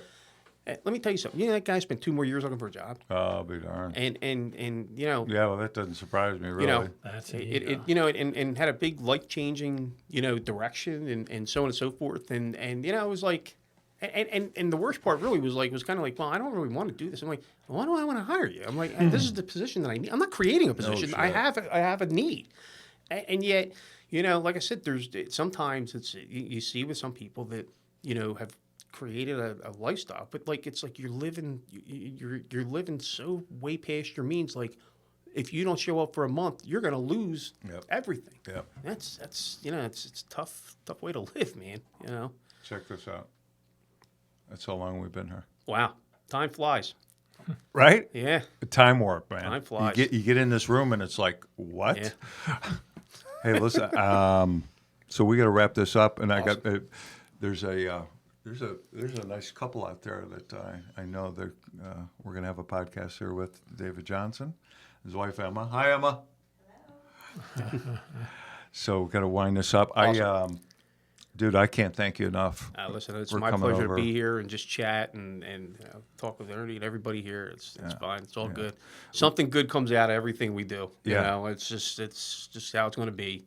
You know, I'm glad to be here. Hopefully, I could, you know, shed light on something. I don't know, and whatever. And Yeah, it's no. always good to Always just chat and It was great. you know, hopefully, you know, it's Right. we all walk out of here a little bit wiser and you know whatever. What Exactly. it is, so, Love to have you back think again. so. You know, this winter or something. yeah, know. sounds good. Bring your brother. I might bring my dog. Bring your I daughter. like my dog. The brothers could be interested. Yeah. yeah. Yeah. They're two different I know. people, Yeah. man. I know. I remember when we first met, we were at the Yeah. conference, Right. And I remember it was to close. Talking to you was one thing. Talking to your brother was completely different. Totally and, different. And it's okay, but it Right. was like I was going nowhere. Right. I couldn't get Right. a close because Right. you guys were so far apart. Yeah. Yeah. And it took a while until finally things did come together, and since then we've been helping. And listen, each other. that wasn't necessarily that wasn't necessarily something with you. It was there was you know, at some point you got to define your role and what you're trying to accomplish. Yeah. You know, like we knew that we had a need, and this is what we got to do. Okay, and yeah, but we did it this way. couldn't Okay, get well, yeah, but this don't work. You know, and it's like so this hasn't worked, and you got to kind of come to this crossroads. I mean, it's almost like politics, man. You got to agree to disagree, and you got to flex on here That's and true. flex there, and it is what it is. But you know, we do manage to. You know, to talk through a lot of things a lot better. I mean, but like I said, you know, back then there's just so much going on. It was Oh, just you like, guys know, were, yeah. It was just it was nuts. I mean, you couldn't even you know. But we're Quite a pleasure, though, to meet you. Thanks for coming in. wow, Yeah, thank you for having thanks, me. I man. appreciate it. Appreciate All it right, great very chat much. with you guys. Very much. All right, And, everybody, stay tuned. David Johnson's going to be in studio. We're going to take a little break here, and then we're going to go on to our next podcast. But be able to see this everywhere. It'll be on LinkedIn, all over Facebook, and of course YouTube. So that'll happen later this evening. So those of you that weren't on live, you'll be able to view it later in its entirety. And again, thank you, Mr. Boss. Awesome. You Thanks are for the having me. boss. All right. All Guys, right, have man. a good Memorial Day. Enjoy Thank your you all. holiday. Same to you. All right. Bye, everybody. Take care.